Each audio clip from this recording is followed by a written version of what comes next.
તમારા બધાનું ખૂબ ખૂબ સ્વાગત છે ઇસ્કોન કુલાઈ બેંગ્લોર તરફથી ભગવદ્ ગીતાના લેવલ 2ના સેશનની અંદર આજે બીજા અધ્યાયની શરૂઆત કરીશું.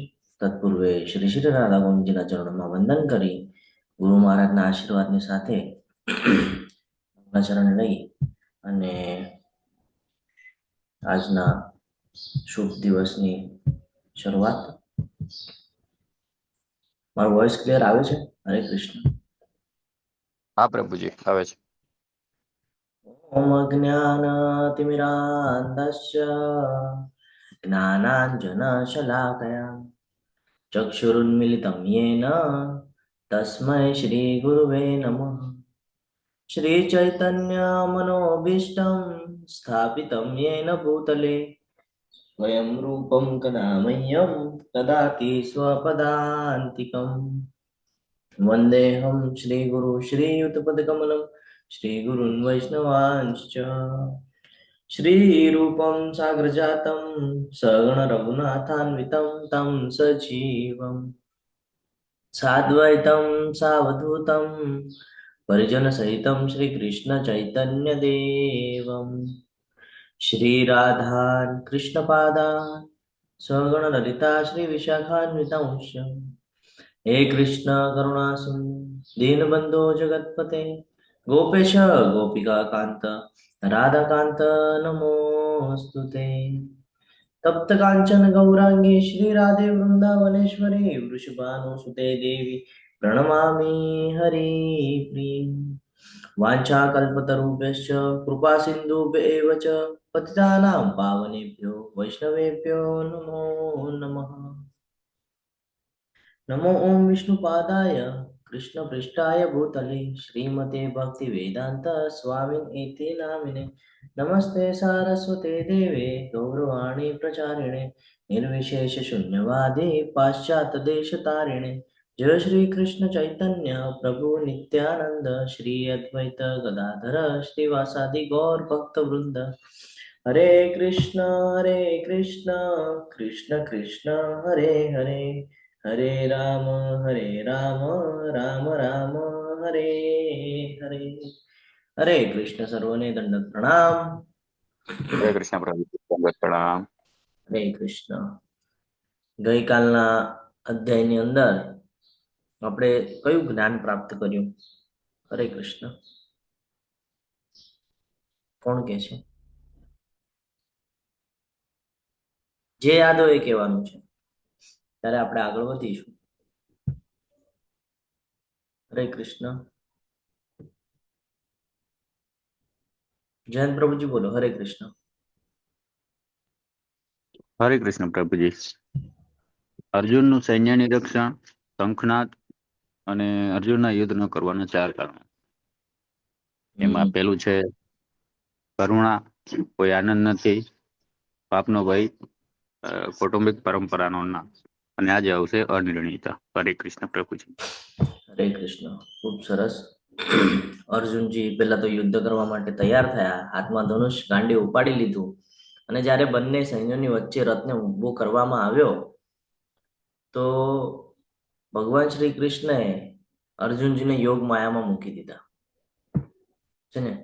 એટલા માટે મૂકી દીધા કારણ કે ભગવાનને યુદ્ધના મેદાનમાં પણ ભગવદ્ ગીતા સંભળાવી હતી, જ્ઞાન આપવું હતું. ભગવાન ચોથા અધ્યાયની અંદર કહે છે ને કે હું સમયે સમયે આવું છું અને તમને જ્ઞાન આપીને જાઉં છું.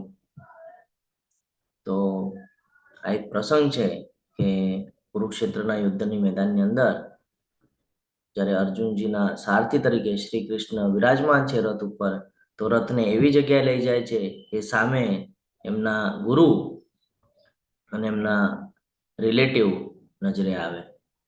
જેવું એમને જોવે છે તરત જ યોગ માયામાં મુકાઈ જાય છે અને એક એક એક એક એવા ક્વેશ્ચનો તૈયાર થઈ જાય છે એમના મનમાં કે આ લોકોને મારીને જો મારે રાજ કરવો હોય તો મને કદાપી માન્ય નથી, કારણ કે આ બધા મારા આપ્ત સ્વકીય છે અને એ લોકો ભલે અધર્મ તરફ છે, એ લોકોને ભલે નથી સમજાતું, પણ મારે એવું કોઈ પાપ નથી કરવું જેનાથી આગળ કૌટુંબિક પરંપરાનો નાશ થાય, કુળનો નાશ થાય છે ને.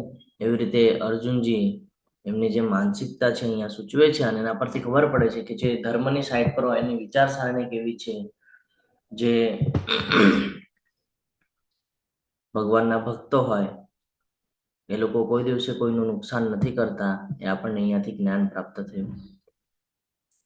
હંમેશા ભગવાનના સાનિધ્યમાં રહેવું જરૂરી શું કામ છે એનું પણ જ્ઞાન આપણે અહીંયા પ્રાપ્ત કર્યું. અને ત્યાર પછી આપણે હવે આગળ વધીએ છીએ ભગવદ્ ગીતાના અધ્યાય 2ની અંદર. ગીતાનો સાર, પહેલા અધ્યાય અને બીજા અધ્યાયની વચ્ચે એક કનેક્શન છે. કોઈને ખબર છે શું કનેક્શન છે?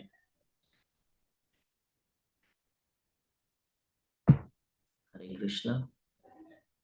અધ્યાય 1ની અંદર જે આ 5 પ્રશ્ન નિર્માણ થયા છે યુદ્ધ ન કરવા માટેના, જે હમણાં પ્રભુજી દ્વારા આપણે સાંભળ્યા, એનો જવાબ ભગવાન બીજા અધ્યાયની અંદર આપવાના છે. જેટલા પણ પ્રશ્ન છે દરેક પ્રશ્નના જવાબ ભગવાન વિસ્તૃતથી વર્ણન કરીને સમજાવે છે કે શું કામ તારી માટે યુદ્ધ કરવું જરૂરી છે. એટલે જ આને ગીતાનો સાર એવી રીતે નામ આપવામાં આવ્યું છે. અને બીજું એટલે સાંખ્ય યોગ. જેમ અધ્યાય 1 ને 2 નામ છે એવી રીતે અધ્યાય 2 ને પણ 2 નામ આપવામાં આવેલા છે, ગીતાનો સાર અને સાંખ્ય યોગ. આપણે શરૂઆત કરીએ. જ્યારે સૈન્યનું નિરીક્ષણ કર્યું તો એવા કારણો નિર્માણ થયા, કરુણા, કોઈ આનંદ નથી કે આ લોકોને મારીને જો મને રાજગાદી મળવાની હોય તો મને એ નથી જોઈતી. આગળ છે પાપ, છે ને, કે ભાઈ જેની પાસેથી મેં જ્ઞાન પ્રાપ્ત કરેલું છે, જેની પાસેથી હું બધું શીખ્યો છું, એવા મારા આચાર્યગણ, એમને મારે વધ કરવો એ મને કાંઈ વ્યાજબી લાગતું નથી. બીજું તો કે ભાઈ આમાં મારા ભત્રીજાઓ પણ છે, મારા ભાઈઓ પણ છે, દાદાઓ છે, મામા છે, કાકા છે, ઘણા બધા લોકો છે, આ બધા મારા જ છે, અને આ લોકોને મારવું એ મને કાંઈ વ્યાજબી લાગતું નથી. તો એટલા માટે આવી ઘણી બધી સિચ્યુએશન આપણી સાથે પણ થતી હોય છે. આપણે એક ઉદાહરણ દ્વારા સમજેલું હતું કે જ્યારે કોરોનાનો સમય હતો ને આપણને રિપોર્ટ આવવાની તૈયારી હોય કે ભાઈ આજે ટેસ્ટ કરાવી છે અને રિપોર્ટ આવશે હમણાં અડધો કલાકની અંદર, તો એની પહેલાની જે સિચ્યુએશન હોય ને એ કંઈક આવી સિચ્યુએશન હોય. પણ જ્યારે એમાં ખબર પડી કે ભાઈ આપણે પોઝિટિવ આવ્યા છે તો આવી સિચ્યુએશન થઈ જાય જે અત્યારે અર્જુનજીની છે. એટલા માટે જ આ જે પ્રશ્ન નિર્માણ થયા છે એના ઉત્તર તરીકે ભગવાન અહીંયા અધ્યાય 2ની અંદર જ્ઞાન પ્રાપ્ત કરાવશે. પણ તત્પૂર્વે ભગવાન જ્ઞાન ડાયરેક્ટ નથી આપતા. તો જ્યારે અર્જુનજી ભગવાનના શરણે જાય છે ત્યારે ભગવાન જ્ઞાન આપવાની શરૂઆત કરે છે. આપણા જીવનમાં પણ એવું જ છે કે આપણા બધા રસ્તા બંધ થઈ જાય અને પછી ત્યારે આપણે ભગવાન પાસે જઈએ છીએ, છે ને. જ્યારે આપણને કોઈ સપોર્ટ ન કરે, કોઈ આપણું સાંભળે નહીં, અથવા તો આપણા મન જેવું ન થાય, આપણે નારાજ થઈ જઈએ, દુઃખી થઈ જઈએ, ત્યારે આપણે ભગવાનના સાનિધ્યમાં જતા હોય છે. તો આ ભગવદ્ ગીતા જીવનમાં ઉતારવી ખૂબ જરૂરી છે. નોટ અને પેન સાથે લઈને બેસજો. ખૂબ મહત્વના શ્લોક છે અને નોટ ડાઉન કરવા માટે ખૂબ જરૂરી છે. જીવનમાં ઉતારવા જરૂરી છે. આપણને એવું થાય કે પ્રભુજી નોટ ડાઉન કરવાની શું જરૂરત છે, અહીંયા જ સમજી લેશું ને. અહીંયા સમજીને આપણે સાંભળીએ છીએ ને એનો અડધો પાર્ટ આપણે ભૂલી જઈએ છીએ. હરે કૃષ્ણ પ્રભુજી. હરે કૃષ્ણ. તો અહીંયા જે આપણે સાંભળીએ છીએ ને એનો અડધો પાર્ટ આપણે ભૂલી જઈએ છીએ. અને જીવનમાં ક્યારે એવી સિચ્યુએશન આવે છે તો પછી આપણે ગડબડી જઈએ છીએ. જો નોટ્સ બનાવી રાખી હોય તો આપણે તરત એક ખોલીને ચેક કરી શકીએ કે ભાઈ આવી સિચ્યુએશનમાં આપણે શું કરવાનું હતું. અથવા તો ભગવદ્ ગીતા સાથે હોવી ખૂબ જરૂરી છે. હવે આપણે બધા લેવલ 2ની અંદર આવેલા છે તો દરેક જણા પાસે ભગવદ્ ગીતા હોવી ખૂબ જરૂરી છે. જો હજી પણ કોઈ પાસે ભગવદ્ ગીતા ન હોય તો મંગાવી લેજો. નજીકના ટેમ્પલમાં ઉપલબ્ધ હશે, ત્યાંથી Bhagavad Gita as it is મંગાવી લેજો. અને ઓનલાઈન મંગાવી હોય તો એની માટે હું આપણા એડમિન કોહોસ્ટને વિનંતી કરીશ કે તમે ચેટ બોક્સની અંદર એની લિંક વોટ્સઅપ ગ્રુપની અંદર મૂકી દેજો. 5 વિભાગમાં વહેંચણી કરવામાં આવેલી છે, જેમાંથી 1 થી 10 શ્લોકમાં અર્જુનજીની જે શંકાઓ છે એ શંકાઓ હજી કહેશે અને પછી શરણાગતિ કરશે. જ્યારે ભગવાનના શરણમાં જશે ત્યાર પછી ભગવાનની જ્ઞાન દેવાની જે લીલા છે એ શરૂ થશે અને જ્ઞાન અને સાંખ્ય યોગ કે આત્મા માટે કોઈ મૃત્યુ નથી. યુદ્ધ કરવાની જે ના પાડે છે કે ભાઈ આ બધાને મારી દઈશ તો પાપ લાગશે, એનો જવાબ અહીંયાથી શરૂઆત થશે. 31 થી 37 કર્મકાંડ, કર્મ શું છે, સકામ કર્મ શું છે, કેવી રીતે આપણે આપણું કર્તવ્યનું પાલન કરવું જોઈએ અને કેવી રીતે આપણે આનંદિત રહી શકીએ એનું જ્ઞાન પ્રાપ્ત થશે. 38 થી 53 જે શ્લોક છે એમાં આપણને નિષ્કામ કર્મ વિશે ભગવાન કહેશે કે હું 1 સેકન્ડમાં બધું પૂરું કરી શકું છું, તો પણ હું અહીંયા તારી સાથે છું, કારણ કે હું બતાવું છું કે નિષ્કામ કર્મ કરીને પણ જીવન જીવી શકાય છે. તો બુદ્ધિ યોગ એટલે કે નિષ્કામ કર્મ કોને કહેવાય એ આપણે સમજશું.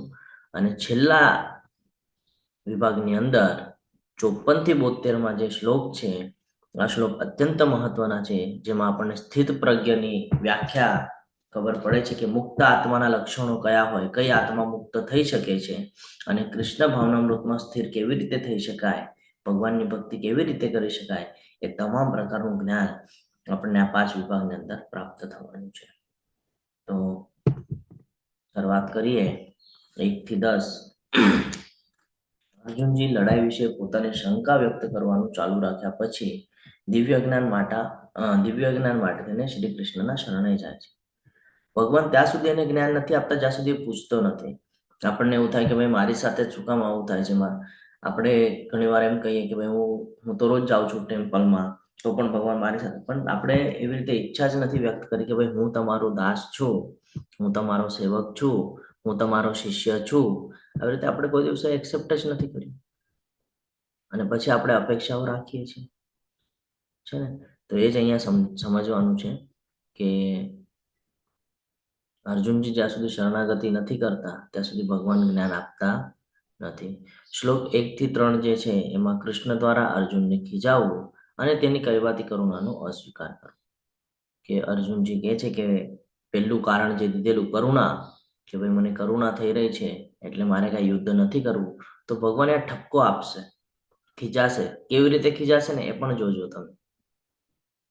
સંજયજી આ બધું જોઈ રહ્યા છે અને આખું દ્રષ્ટાંત ત્યાં ધૃતરાષ્ટ્રને કહી રહ્યા છે. સંજય ઉવાચ તમ તથા કૃપયા ઇષ્ટમ શ્રુપૂર્ણો કુલેક્ષણમ વિષીદંતિ ઇદમ વાક્યમ ઉવાચમ મધુસૂદનમ. અહીંયા મધુસૂદન શબ્દનો અર્થ આપણે જોઈ ગયા છે. શું છે મધુસૂદન, કેમ કીધું છે? હરે કૃષ્ણ. મધુક નામના રાક્ષસનો વધ. હરી બોલ. મધુ નામના રાક્ષસનો વધ કરેલો હતો, તો એટલા માટે અહીંયા મધુસૂદન તરીકે ઉચ્ચાર કરવામાં આવેલો છે. કે અર્જુનજીના અંદર આ જે પ્રવૃત્તિ આવી છે આ એક રાક્ષસી પ્રવૃત્તિ જેવું લાગે છે. કે એક સાઈડ એનું જે ધર્મ છે એ ક્ષત્રિય છે અને ક્ષત્રિય ધર્મનો અર્થ જ એ થાય કે એને ધર્મની રક્ષા કરવાની છે. અને યુદ્ધના મેદાનમાં આવો વિશાળ યોદ્ધા ધનુર્ધારી અર્જુન યુદ્ધ કરવાની ના પાડે એ કાંઈ યોગ્ય લાગતું નથી. એટલે સંજયજી બોલ્યા, કરુણાથી વ્યાપ્ત શોકયુક્ત અને આંસુ ભરેલા નેત્રવાળા અર્જુનને જોઈ મધુસૂદન કૃષ્ણએ નીચે મુજબના વચન કહ્યા. અત્યાર સુધી ભગવાન બધું સાંભળી રહ્યા હતા, કાંઈ જ બોલી નહોતા રહ્યા. હવે અર્જુનજીનું બોલવાનું થઈ ગયું છે એટલે હવે એ આગળ જઈને જ્ઞાન આપશે. ક્લૈવ્યમાસ્મગમં પાર્થ નૈતત્વયુપપદ્યતે શુદ્રમ હૃદય દૌર્બલ્યમ તક્તો નિષ્ઠ પરંતપ. કેવી રીતે ઠપકો આપે છે જુઓ. હે પૃથા પુત્ર, આવી હીન ના મર્દાઈને તાબે થઈશ નહીં, તને તે શોભતી નથી. હે શત્રુઓનું દમન કરનાર, હૃદયની આ વિશુદ્ર દુર્બળતાનો ત્યાગ કર અને ઊભો થા. શું કીધું એણે? ભગવાને શું કીધું અર્જુનને? કે આવી હીન ના મર્દાઈને તાબે ન થઈશ. એક તો તું પુરુષ વર્ગ છે, ઉપરથી ક્ષત્રિય છે.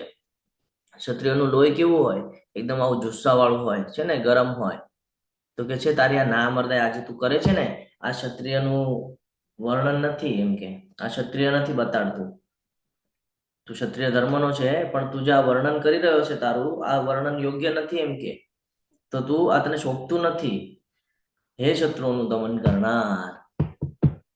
કેવું કેવો ઉલ્લેખ કર્યો જો ભગવાને તરત શત્રુઓનું દમન કરનાર. શું કામ એમ કીધું? તો એના જુસ્સો ભરાય એટલા માટે.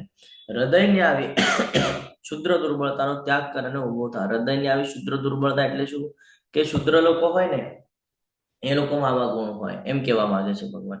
અને તું ક્ષત્રિય ધર્મનો છે, તારી અંદર આ ગુણ અપેક્ષિત નથી. ક્ષત્રિય તો આવો એકદમ કહીએ ને કે જુસ્સાવાળો હોવો જોઈએ, એમ ભગવાન અહીંયા એને ઠપકો આપે છે. ભગવાન એમ નથી કહેતા કે તું તે મને બધી તૈયારી કરવા લગાડી, હવે યુદ્ધના મેદાનમાં આવી ગયો ને હવે તું ના પાડી રહ્યો છે. આ શું કામ ના પાડે છે? આ હું કઈ ચલાવી નહીં લઉં. આવી રીતે નથી કહેતા. ભગવાન કેવી રીતે કહે છે કે તારી આ જે નામર્દાઈ છે એના તાબે નહીં થા, તું એમાં મોહિત નહીં થા. આ તને શોભતું નથી. તું ભૂલી રહ્યો છે કે તું ક્ષત્રિય છે ને? તો આ તારું કામ નથી. તારું કામ છે યુદ્ધ માટે તત્પર રહેવું. અર્જુન ઉવાચ. હવે અર્જુનજી કહી રહ્યા છે, કથમ ભીષ્મમ અહમ સંખ્યે દ્રોણમ ચ મધુસૂદન ઈશુભીઃ પ્રતિયોક્ત્ય અસ્યામિ પૂજાહાર્વરી સૂદન. અર્જુને કહ્યું, હે શત્રુહંતા, હે મધુસૂદન, શત્રુઓને હણનારા મધુસૂદન, અસુરોનો વધ કરનારા, મધુ નામના રાક્ષસનો વધ કરનારા, હું યુદ્ધમાં ભીષ્મ તથા દ્રોણ જેવા પૂજનીય પુરુષો પર બાણોથી વળતું આક્રમણ કેવી રીતે કરીશ? અહીંયા ચોથા શ્લોકની અંદર ખૂબ સરસ રીતે એક જ્ઞાન પ્રાપ્ત થાય છે. શું કહેવા માંગે છે અર્જુનજી? કોણ કહેશે? હરે કૃષ્ણ. હરે કૃષ્ણ. આપણને ધર્મ શું શીખવાડે છે? કે આપણી કરતા મોટા હોય એનું સન્માન કરવું છે ને? તો આ શિષ્ટાચાર જે છે આ સામાન્ય શિષ્ટાચાર છે કે ભાઈ આપણાથી જે મોટા હોય, જે ગુરુજન હોય, જે વડીલ વર્ગ હોય, આપણે કોઈ દિવસે એનું અપમાન ન કરવું જોઈએ અથવા તો એનું નુકસાન ન કરવું જોઈએ. એ અહીંયા શીખવા મળે છે આપણને. અર્જુનજી પણ એ જ કહે છે કે યુદ્ધમાં જે ભીષ્મક દાદા છે અથવા તો દ્રોણ છે, આ બધા પૂજનીય છે મારી માટે, અને આ લોકોને પૂજનીય હોવાથી હું આ લોકો ઉપર બાણોનું આક્રમણ ન કરી શકું. આ મને શોભતું નથી. એક સાઈડ હવે દુવિધામાં છે, જે અનિશ્ચિતતા થાય છે ને એટલા માટે જ થાય છે કે એક સાઈડ ભગવાન કહે છે કે ઉઠ યુદ્ધ કર, ક્ષત્રિય ધર્મ નિભાવ, અને એક સાઈડ આ બધા એક તો ફેમિલી મેમ્બર પણ છે, ઉપરથી બધા વડીલો છે, તો કે ભાઈ હું વડીલોને મારીશ તો પણ પાપ લાગશે, યોગ્ય નથી, વ્યાજબી નથી. અને એક સાઈડ ભગવાન કહે છે કે ભાઈ ઉભો થા અને યુદ્ધ કર, ક્ષત્રિય ધર્મ નિભાવ. તો હવે મારે ધર્મ નિભાવવો જોઈએ કે મારે આ બધું છોડીને વયું જવું જોઈએ, યુદ્ધ છોડી દેવું જોઈએ? આવી સિચ્યુએશનમાં એ મુકાઈ ગયા છે. આપણી સાથે પણ કોઈક વાર એવી સિચ્યુએશન થતી હોય છે કે આમ કરીશ તો આને ખોટું લાગશે ને આમ કરીશ તો આને ખોટું લાગશે ને વચ્ચે આપણે ફસાઈ જઈએ છીએ. થાય છે ને એવું આપણી સાથે? હરે કૃષ્ણ. હા પ્રભુજી. કોઈ વાર એવી સિચ્યુએશન આવી જાય કે ભાઈ નિર્ણય લેવાનો છે, આની સાઈડમાં કે આની સાઈડમાં, કોની સાઈડનો નિર્ણય લેવાનો? તો હવે અહીંયા આપણે એ જ શીખવાનું છે. એટલા માટે ભગવદ્ ગીતા જીવનમાં હોવી બહુ જરૂરી છે. કે છે જો મારા ગુરુજનો છે એવા મહાપુરુષોને હણીને જીતવા કરતા ભીખ માગીને જીવવું વધારે સારું છે. તેઓ ભલે દુન્ય વિલાપની ઈચ્છા રાખતા હોય તો પણ તેઓ ગુરુજનો છે. જો તેમનો વધ થશે તો અમારી ભોગવવા યોગ્ય દરેક વસ્તુ રક્તરંજિત હશે. અર્જુનજી ક્ષત્રિય ધર્મના છે, યુદ્ધ કરવું એમનું કર્તવ્ય છે. તે પછી પણ એ શું કે છે અહીંયા કે આ બધા મારા ગુરુજનો છે, મહાપુરુષો છે, અને આ લોકોને હણીને જીતવા કરતા ભીખ માગીને જીવવું વધારે સારું છે. અર્જુનજીને આ ખબર છે કે જો હું યુદ્ધ નહીં કરું, જો હું અહીંયાથી ભાગી જઈશ તો મને રાજ્યનું સુખ તો આમ પણ નહીં મળે, બરાબર? તો મારે શું કરવું પડશે? તો કે એકાંતવાસમાં વયું જવું પડશે. અને એકાંતવાસમાં જશે તો કે પછી મારે ભીખ માગીને એટલે કે ભિક્ષા માગીને મારે જીવન વ્યતીત કરવું પડશે. તો કે છે અર્જુનજી જો એની માટે બી તૈયાર થઈ ગયા કે ભાઈ હું ભિક્ષા માગીને જીવન વ્યતીત કરી લઈશ, પણ મારે કઈ આ બધાને મારવું નથી, મને કઈ આ રાજ્ય જોઈતું નથી. એટલે અહીંયાથી આપણને એ સમજાય છે કે જ્ઞાની છે ને, એ જ્ઞાની છે, એનો મોહ જે સામ્રાજ્ય છે એ સામ્રાજ્યમાં નથી, એનો મોહ સમજી શકાય તો. અને આપણે શું કરીએ છીએ? આપણો મોહ શેમાં હોય? વસ્તુમાં, અથવા તો આ ભૌતિક જગતની જે કાંઈ પણ બાબતો છે એમાં આપણો મોહ હોય, તો અર્જુનજી અહીંયા આપણને એ પણ સંબોધન કરે છે કે આપણે એવું મોહિત ન થવું જોઈએ. શું અહીંયા શબ્દ વાપર્યો છે એમણે કે આ લોકોને હળવા કરતા તો હું ભીખ માંગીને જીવવું વધારે સારું છે મારી માટે, કે હું એવી રીતે જીવન વ્યતીત કરી લઈશ. આ બધા ભલે દુન્યવી ઈચ્છાની લાભ રાખતા હોય તો પણ એ મારા ગુરુજનો છે, ભલે એ ખોટા માર્ગ ઉપર હોય પણ એ છે તો ગુરુ ને, એમ કહી રહ્યા છે. જો તેમનો વધ થશે અને ભોગવવા યોગ્ય દરેક વસ્તુ જો રક્ત રંજિત હશે, કે છે હું જો એમને મારી દઈશ અને એ પછી જો હું આ સામ્રાજ્યને સંભાળી પણ લઈશ તો પણ મારા મનમાં વિચાર આવ્યા કરશે કે મેં આ લોકોને મારીને આ બધું પ્રાપ્ત કરું છું, મેં આ લોકોને મારીને આ બધું પ્રાપ્ત કરું છું, મને એ નથી જોઈતું. એવી રીતે અર્જુનજી અહીંયા કહી રહ્યા છે. એકદમ કન્ફ્યુઝન વાળી સિચ્યુએશનમાં છે અને કાંઈ સમજાઈ નથી રહ્યું કે મારે શું કરવું જોઈએ. આ બધાને છોડીને વયું જવું જોઈએ મારે. અને એક સાઈડ એવું પણ છે, જો ક્ષત્રિય ધર્મ નહીં નિભાવ્યો તો ત્યાંથી પણ પ્રોબ્લેમ થવાનો છે. કે એક તો મહાન યોદ્ધા છે, ધનુર્ધારી છે, બધા એમને ફોલો કરે એવા છે. હવે કાલ સવારે આવા જ જો વિદ્વાન લોકો રણભૂમિ છોડીને વયા જાય તો આવતી પેઢી શું બોધ લેશે? તો આવી બધી શંકાઓ નિર્માણ થઈ છે અને આપણી માટે પણ આ મહત્વનું છે. ગઈકાલે જ આપણે ચર્ચા કરતા હતા કે જો આપણે જ આ બધું ફોલો નહીં કરીએ તો આવતી પેઢી શું કરશે, કરતા હતા ને આપણે ચર્ચા. તો આ બહુ મહત્વનું છે કે આપણે કરવું પડશે તો આગળની પેઢી કરશે. તો આ પાંચમું કારણ છે એમનું કે અનિશ્ચિતતા. અમે એ પણ નથી જાણતા કે અમારે માટે સારું શું છે, તેમને જીતવા કે તેઓ દ્વારા જીતાઈ જવું. અમારે એમનો વધ કરીને એમને મારવું કે પછી બધું છોડીને વયું જવું. જો અમે ધૃતરાષ્ટ્રના પુત્રનો વધ કરીશું તો અમને જીવિત રહેવાની ઈચ્છા થશે નહીં, છતાં તેઓ હવે રણક્ષેત્રમાં અમારી સામે ઊભા છે. એવી કન્ફ્યુઝન સ્થિતિમાં આવી રહ્યા છે કે આ બધા સામે તો ઊભા છે, હવે આ લોકોને મારશું તો અમને કઈ ચેન રહેવાનો નથી, કારણ કે આ લોકોને મારીને અમે રાજગાદી ઉપર બેસીને કઈ સુખી રહેવાના નથી. એવી માનસિકતા છે એમની. કન્ફ્યુઝન વાળી સ્થિતિ છે કે શું કરું, બધું છોડી દઈશ તો પણ મારું નામ ખરાબ થવાનું છે, અને યુદ્ધ કરીશ તો કે હું ફેમિલીને ખોઈ બેસીશ. કેવી સિચ્યુએશન છે ને? બેવ સાઈડ થી ફસાઈ ગયા. અનિશ્ચિતતા. આવા સિચ્યુએશનમાં શું કરવું જોઈએ? શું લાગે છે તમને? આવી કોઈ સિચ્યુએશન આપણી સાથે આવે તો આવા સિચ્યુએશનમાં આપણે શું કરવું જોઈએ? હરે કૃષ્ણ. લેવલ 1 માં આપણે શીખી ગયા છે. મહત્વનો શ્લોક છે હવે જે આવવાનો છે. તો આવી સિચ્યુએશનમાં જ્યારે આપણને નિર્ણય લેવાની ક્ષમતા ન હોય અને કન્ફ્યુઝન વાળી સ્થિતિ હોય ત્યારે આપણે આ શ્લોક યાદ રાખવાનો છે. શું છે? અર્જુનજી કૃષ્ણનું શરણ ગ્રહણ કરે છે. કાર્પણ્ય દોષોપહત સ્વભાવ પૃચ્છામિ ત્વામ ધર્મ સંમૂઢ ચેતા શ્રેયસ્યાનિ સ્થિતં બ્રૂહિ તન્મે શિષ્યસ્તેહં સાધિમાં ત્વં પ્રપન્નમ. કાર્પણ્ય કૃપણ છે ને. હવે અહીંયા કહે છે કે હું સંકુચિતતા યુક્ત દુર્બળતાને કારણે મારું કર્તવ્ય ભૂલી ગયો છું અને મનની બધી સ્વસ્થતા ખોઈ બેઠો છું. આવી સ્થિતિમાં હું આપને પૂછી રહ્યો છું કે મારે માટે કલ્યાણકારી હોય તે ચોક્કસપણે કહેવાની કૃપા કરો. હવે હું આપનો શિષ્ય છું અને આપનો શરણાગત છું. કૃપા કરીને મને ઉપદેશ આપો. આપણે બધા હોય તો શું કરીએ? હરે કૃષ્ણ. આપણને જો જીવનમાં કન્ફ્યુઝન વાળી સ્થિતિ આવે તો આપણે બધા શું કરીએ? ભગવાન પાસે જઈને સીધી જે વસ્તુ જોઈએ છે માગી લઈએ. કોઈ બી દિવસે ધ્યાનમાં રાખવાનું છે કે બધું ભગવાન દ્વારા જ છે અહીંયા. તો ભગવાન પાસે ભૌતિક વસ્તુ માગવા કરતા ભગવાનને જઈને આ જ વાક્ય વાપરવાના છે કે મારે માટે જે કલ્યાણકારી હોય એનું મને માર્ગદર્શન કરો. ભગવાનને ખબર છે કે આપણી માટે કલ્યાણકારી શું છે અને શું નથી, છે ને? તો એ જ કહેવાનું અહીંયા કે ભાઈ કલ્યાણકારી જે છે એ મને સમજાવવાની કૃપા કરો. ક્યારે કે છે?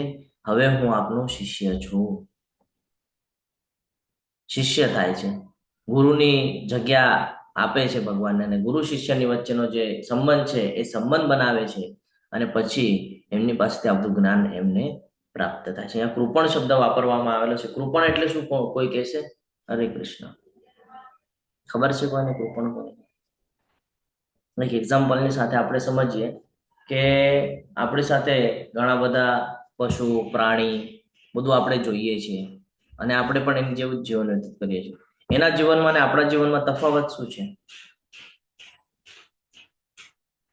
હરે કૃષ્ણ. છે કાંઈ તફાવત? એ પણ બોલો.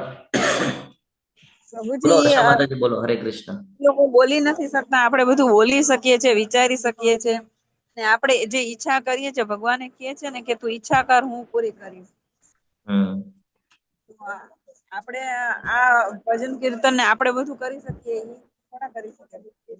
એને કરવું છે તો પણ નથી કરી શકતા. ઓકે. પક્ષી છે. હરે કૃષ્ણ પ્રભુજી. હરે કૃષ્ણ. બોલો માતાજી. પક્ષી છે ઈ બોલી નથી શકતા અને ઈ કઈ કર્મ નથી કરી શકતા. જ્યારે માનવી છે ઈ કર્મ કરે. ભગવાને એવું કીધું છે કે કર્મ તારે કરવાનું છે, ફળ હું આપીશ, હું તને રસ્તો બતાવીશ. ઓકે. જય શ્રી માતાજી બોલો. હરે કૃષ્ણ. હરે કૃષ્ણ પ્રભુજી. પ્રાણીઓમાં બુદ્ધિ હોતી નથી અને મનુષ્યને બુદ્ધિ આપેલી હોય છે કે જેથી તે ભક્તિ કરીને ભગવત પ્રાપ્તિ કરી શકે. બોલો નારાયણી માતાજી. હરે કૃષ્ણ. હરે કૃષ્ણ પ્રભુજી. પશુ પક્ષી છે એ લોકો આ જીવન મરણના ચક્રમાંથી બહાર નથી નીકળી શકતા, જ્યારે આપણે એમાંથી કર્મ કરીને નીકળી શકીએ છીએ. હરી બોલ. આ જ સમજવું જરૂરી છે કે આપણને મનુષ્ય યોની પ્રાપ્ત થઈ છે અને એનું ધ્યેય શું છે ને એ આપણે ભૂલી ગયા છીએ. મનુષ્ય જન્મ એટલા માટે આપણને મળેલો છે કે આપણે ભગવાનને કહીએ ને કે ભગવાનના સાનિધ્યમાં રહી ને આ જન્મ મૃત્યુ જરા વ્યાધિનું જે આ ચક્ર છે એ ચક્રમાંથી પોતાને બચાવીએ. આ જે આપણને કહીએ ને આપણી એક સંપત્તિ છે એમ સમજી લેવાનું કે મનુષ્ય યોની જે પ્રાપ્ત થાય આપણી એક સંપત્તિ છે. એનો ઉપયોગ આપણે સદુપયોગ કરવો જોઈએ. આપણે એનો દુરુપયોગ કરી રહ્યા છીએ. જે પશુ પ્રાણી જે જીવન જીવે છે ને આપણે સેમ એ જ જીવન જીવી રહ્યા છીએ. તો આપણે એનાથી અલગ દેખાવા માટે શું કરી શકીએ છીએ? તો કે ભાઈ મનુષ્ય જીવન છે, બુદ્ધિ આપેલી છે તો એને યોગ્ય જગ્યાએ લગાડવી, એનો સદુપયોગ કરવો, ભગવાનને જાણવું, આ ધ્યેય છે આપણો. અને આ દુઃખાલયમાંથી આપણે બહાર નીકળવું એ માટે પ્રયાસ કરવો આ બહુ જરૂરી છે. આને કૃપણ કહેવામાં આવે છે. આ જ્ઞાન પ્રાપ્ત કરવું. તો અહીંયા જોઈએ છે કે અર્જુનજી છે એ ભગવાનના શરણમાં જાય છે અને કહે છે કે કૃપા કરીને મારી માટે જે કલ્યાણકારી હોય ને એ તમે મને કહેવાની કૃપા કરો. હવે હું આપનો શિષ્ય છું, આપના શરણમાં આવું છું, આપને શરણાગત થાઉં છું, કૃપા કરીને મને ઉપદેશ આપો. હા હર્ષા માતાજી બોલો. હરે કૃષ્ણ. હરે કૃષ્ણ પ્રભુજી. પ્રભુજી આપણે ભક્તિ ના કરીએ તો પશુમાં ને આપણામાં કઈ ફેર નથી. પ્રભુપાદ એવું કહે છે ને કે આપણે પણ પશુ સમાન જ છીએ. એ જ મહત્વનું છે. આ બીજા અધ્યાયની અંદર એ જ બધું શીખવા મળે છે આપણને કે આપણે અને બાકીનાઓમાં ફરક શું છે. એ ફરક આપણને સમજાવે છે કે આપણે પણ પશુની જેમ જ જીવન વ્યતીત કરી રહ્યા છે. જન્મ લઈએ છીએ, જીવન વ્યતીત કરીએ છીએ, ખાઈએ છીએ, સૂઈએ છીએ, ફરીએ છીએ અને પછી મૃત્યુ આવી જાય એટલે બધું પૂરું એમ સમજી લઈએ છીએ, છે ને. તો આનો સદુપયોગ કરવાનો છે જીવનમાં.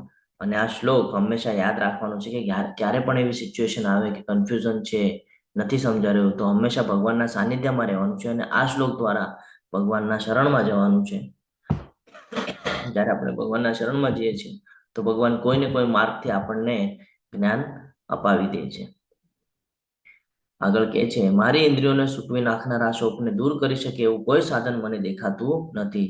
સ્વર્ગ પર દેવોના સાર્વભૌમ અધિકારની જેમ સર્વતા સમૃદ્ધ પૃથ્વીનું નિષ્કંટક રાજ્ય પ્રાપ્ત કરીને પણ હું આ શોકને દૂર કરી શકીશ નહીં. શું કહે છે કે જો મને 3 લોકનું સામ્રાજ્ય પણ આપી દીધું તો પણ આ જે શોક છે, આ જે દુઃખ છે, આ દુઃખને હું વિસરી શકું એટલે કે ભૂલી શકું એવું નથી. તો કહે છે કે મારી જે ઇન્દ્રિયો છે, આ ઇન્દ્રિયો એ પોતે પણ ઇન્દ્રિયો ઉપર કંટ્રોલ રાખતા હતા અર્જુનજી. ત્યારે તો યુદ્ધના મેદાનમાં ઊભા રહીને કહીએ ને આપણે કે વિચાર કરવા માંડ્યા કે ભાઈ યુદ્ધ નથી કરવું. કારણ કે ક્ષત્રિયનું જે રક્ત હોય ને એ ખૂબ આમ ગરમ રક્ત હોય કે ભાઈ એને તરત કોઈ કાંઈ કે તરત રિપ્લાય આપે એ લોકો. તમે જોજો ઘણા લોકો તમને દેખાશે કે તમે એને કાંઈ બોલો ને સહન જ ન થાય, તરત રિપ્લાય હોય એના. તો આટલું ક્ષત્રિય ધર્મ હોવા છતાં પણ એ પોતાના ઇન્દ્રિયો ઉપર કંટ્રોલ કરી શક્યા અને એવી સિચ્યુએશનમાં આવી ગયા કે યુદ્ધ નથી કરવું, તો કે છે મારી ઇન્દ્રિયોને સૂકવી નાખ્યું છે. આ શોકને કાંઈ દૂર કરી શકે ને એવું કોઈ મને સાધન દેખાતું નથી, કે જો હું આ બધું છોડીને પણ વયો જાઉં તો પણ મને તકલીફ થવાની છે, અને જો હું આ લોકોનો વધ કરી નાખીશ તો પણ મને તકલીફ થવાની છે. તો હવે આમાંથી મારે માર્ગ કેવી રીતે કાઢવો? આ બધી વાત સંજયજી ત્યાં કહી રહ્યા છે. સંજયજી કહી રહ્યા છે કે એવમ મુક્તા ઋષિકેશ ગુડાકેશ પરંતપ ન યોત્સ્ય ઇતિ ગોવિંદમ મુક્તા તુષ્ણી બભૂવઃ.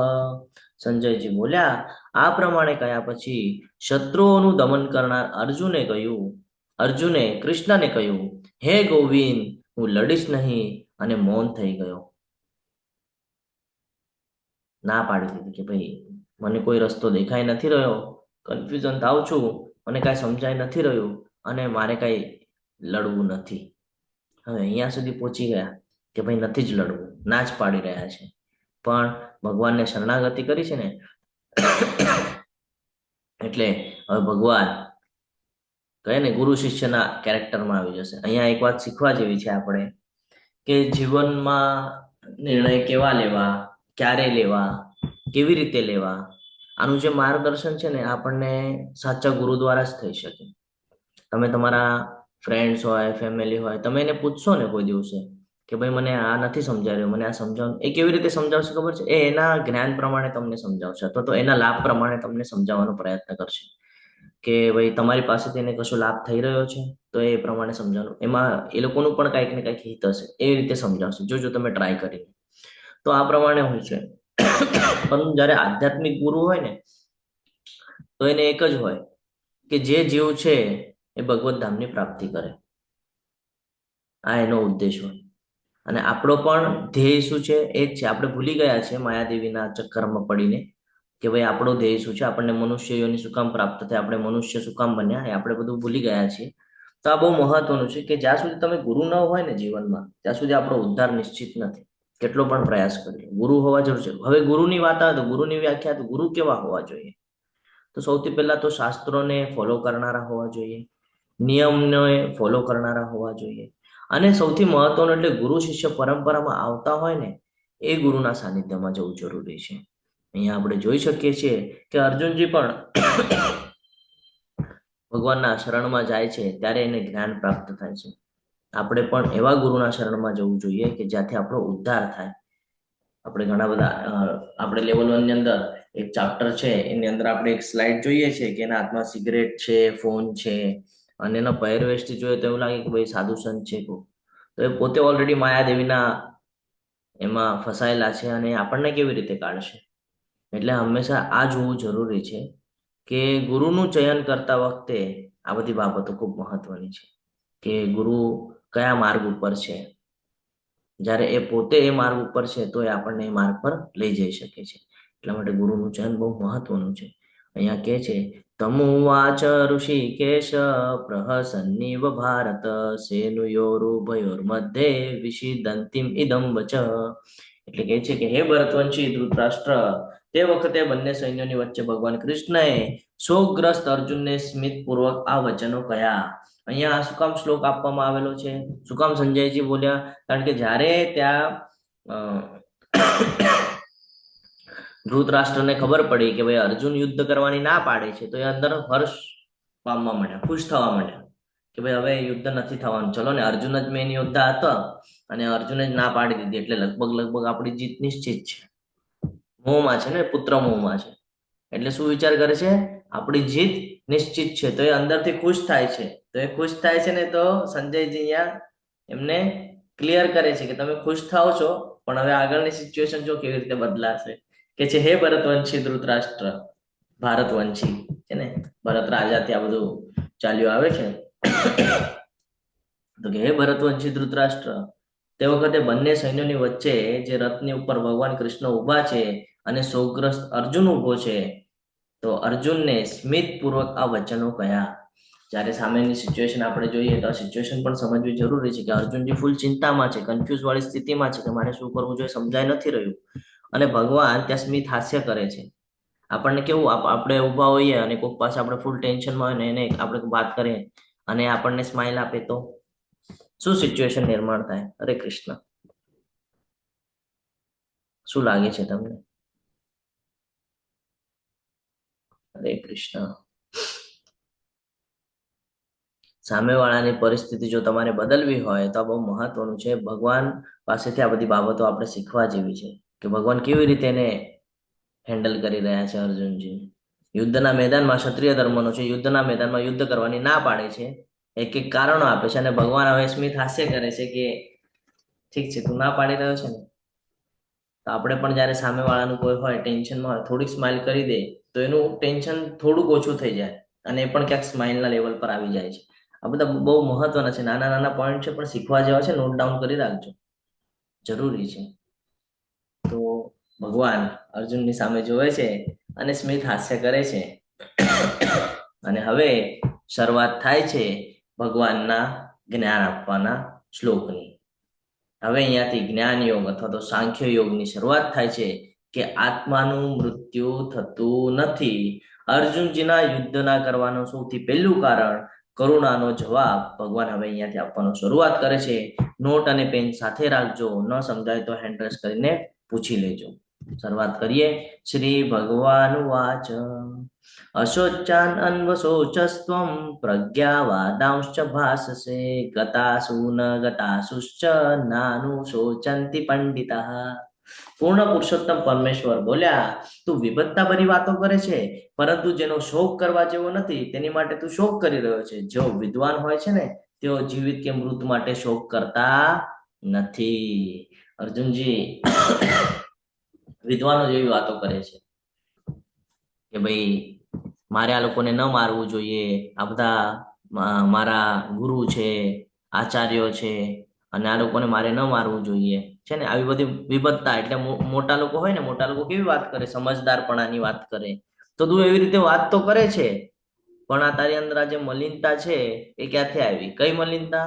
તો કે વિપત્તા ભરો જેવી વાતો કરે છે, જેનો શોક કરવા જેવો નથી એની માટે તું શોક કરી રહ્યો છે. એટલે અહીંયાથી ભગવાન શું કહી રહ્યા છે કે કોઈ પણ વિદ્વાન હોય એને કોઈ દિવસે જીવિત કે મૃત માટે શોક કરવાનો નથી. આ એક સાયકલ છે કે જેણે જન્મ લીધો છે એનું મૃત્યુ નિશ્ચિત છે. તો તું શું કામ એમાં ફસાઈ રહ્યો છે? તું શું કામ એના પર ક્વેશ્ચન નિર્માણ કરી રહ્યો છે? તું નહીં મારે તો કોઈ બીજું મારી જશે. સમજી રહ્યા છો? આપણે પણ આ જ ભૂલ કરીએ છીએ જીવનની અંદર કે જીવિત અને મૃત માટે આપણે શોક કરતા હોય છે. કોઈ જીવન જીવી રહ્યું છે, જો આપણને ન મળે તો આપણે દુઃખી થઈ જઈએ છીએ છે ને. અથવા તો કોઈ મૃત્યુ પામે, કોઈ દેહ ત્યાગ થઈ જાય કોઈનું, તો એ સમય પણ આપણે દુઃખી થઈએ છીએ. દુઃખી નથી થવાનું, વિચલિત થવાનું જ નથી. આ તો સંસારનો નિયમ છે, અહીંયા કોઈ જ રહેવાનું નથી. જે આવ્યા છે બધાને જવું પડવાનું છે. આપણે પણ એક સમયે છોડીને જવાનું છે અહીંયા જ બધું, સાથે કઈ જ લઈ જવાનું નથી. તો ભગવાન એ જ કહે છે એને કે તું વિપત્તા ભરી વાતો કરે છે, વિદ્વાનો જેવી વાતો કરે છે, પરંતુ જેનો શોક નથી કરવાનો ને તો એની માટે શોક કરી રહ્યો છે કે ભાઈ આ લોકોને મારી નાખીશ તો તું નહીં મારે તો અમુક સમયમાં એમ પણ મરવાના છે, ત્યારે પછી શું કરીશ? એટલે તું યુદ્ધ કરવાનું એટલા માટે ના પાડે છે. તો એવી રીતે અહીંયા સમજાવી રહ્યા છે એને નત્વેવાહમ જાતુ નાસમ નત્વમ નેમે જનાધિપઃ ન ચૈવ ન ભવિષ્યામ સર્વે વયમત પરમ. એવું ક્યારેય ન હતું કે જ્યારે હું ન હોઉં કે તું ન રહ્યો હોય અથવા તો આ બધા રાજાઓ ન રહ્યા હોય, અને એવું પણ નથી કે પછી ભવિષ્યમાં આપણે બધા નહીં હોઈએ. ભગવાન અહીંયા સમજાવી રહ્યા છે એવું નથી કે આનાથી પહેલા તું નહોતો કે અત્યારે તું છે તો ભવિષ્યમાં નહીં હોય. અત્યારે પણ છે, ભવિષ્યમાં પણ હોય અને પૂર્વ પણ હતો, એટલે ભૂતકાળમાં પણ હતો. ખાલી તને યાદ નથી આમાંનું કાંઈ છે ને. ભગવાન કે છે તને આમાંનું કાંઈ યાદ નથી તો તું એમાં ફસા નહીં, તું એવા શંકા કુશંકાને નિર્માણ નહીં કર. ભગવાન અહીંયા એ કહે છે કે એવું ક્યારેય નથી કે તું ન રહ્યો હોય કે હું ન રહ્યો હોઉં. આનાથી પહેલા પણ તું હતો, અત્યારે પણ તું છે અને ભવિષ્યમાં પણ તું હોઈશ. આનો અર્થ શું કહેવા માંગે છે ભગવાન?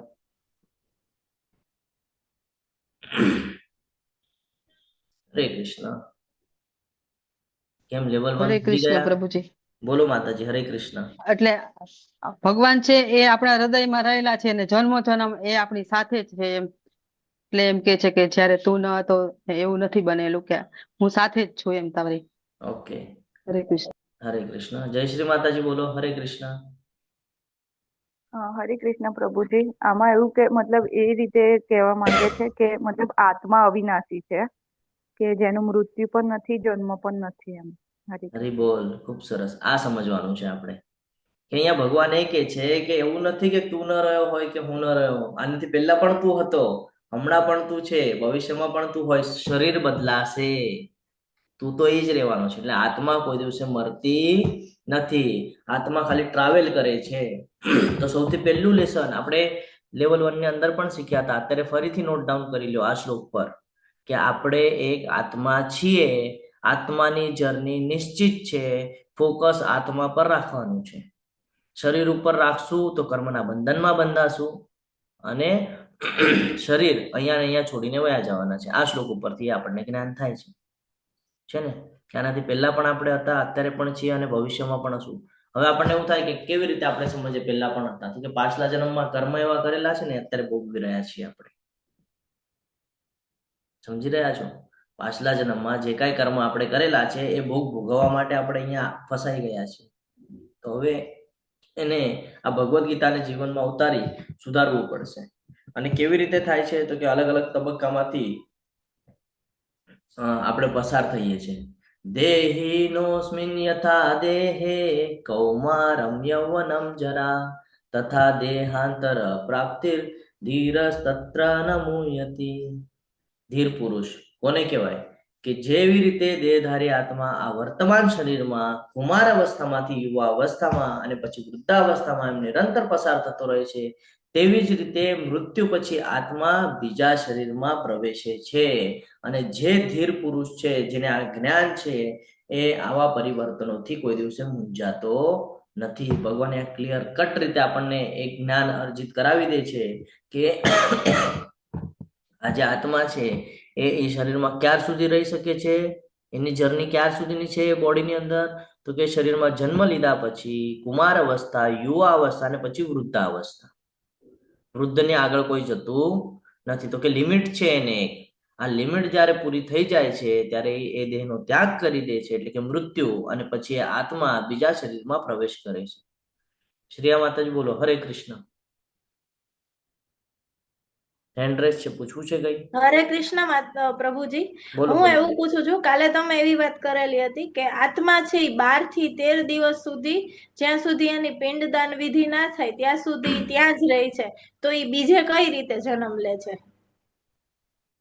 જન્મ લેવાનો વિષય જ નથી આવતો ને માતાજી. એ ખાલી બોડી સિલેક્ટ કરે છે માતાજી. તો ઈ કઈ રીતે બોડી સિલેક્ટ કરે? એના કર્મ અનુસાર અને એની ઈચ્છા અનુસાર. ગરુડ પુરાણમાં એનો ઉલ્લેખ છે કે આપણે જે ઈચ્છા, અને ભગવદ્ ગીતામાં પણ ઉલ્લેખ છે કે જે ઈચ્છા આપણે અંતિમ સમયમાં જે ઈચ્છા વ્યક્ત કરીએ છીએ, 8મો અધ્યાય છે એની માટે. 8મા અધ્યાયમાં વિસ્તૃત વર્ણન છે કે ભાઈ અંતકાલે છે મામે છે.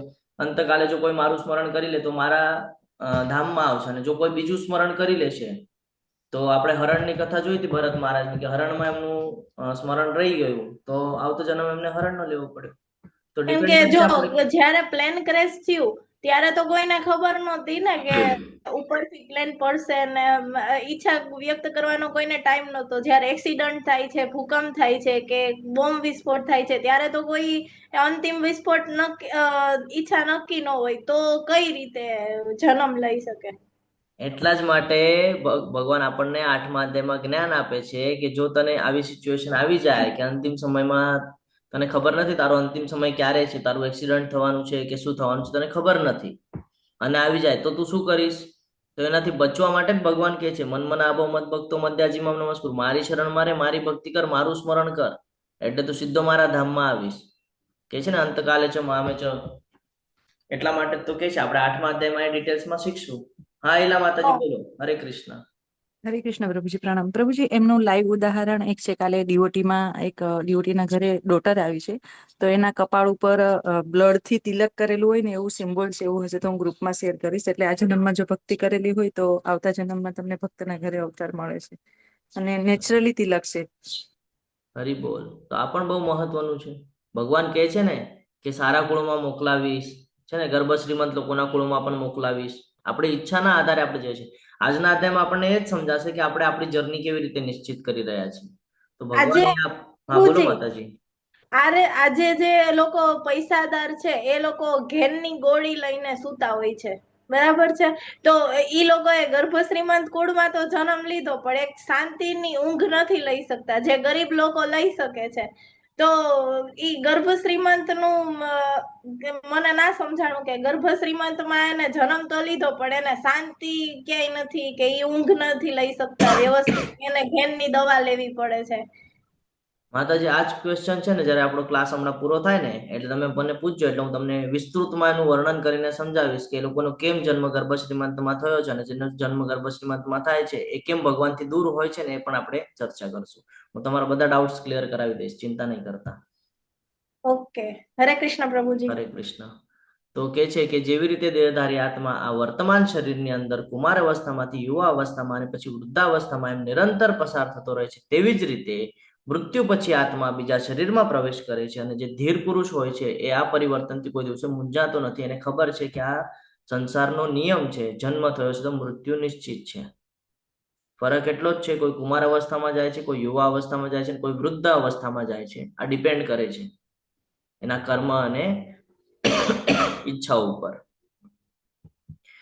માત્રા સ્પર્શાસ્તુ કૌંતેય શીતોષ્ણ સુખ દુઃખદા આગમા પાયનો નિત્ય શાંતિ તીક્ષસ્વ ભારત.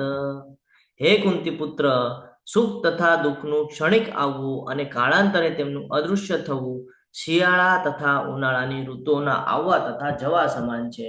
હે ભરતવંશી, તેઓ ઇન્દ્રિયાનુભૂતિમાંથી જન્મે છે, અને મનુષ્ય તેમને અસ્વસ્થ થયા વિના સહન કરતા અવશ્ય શીખવું જોઈએ.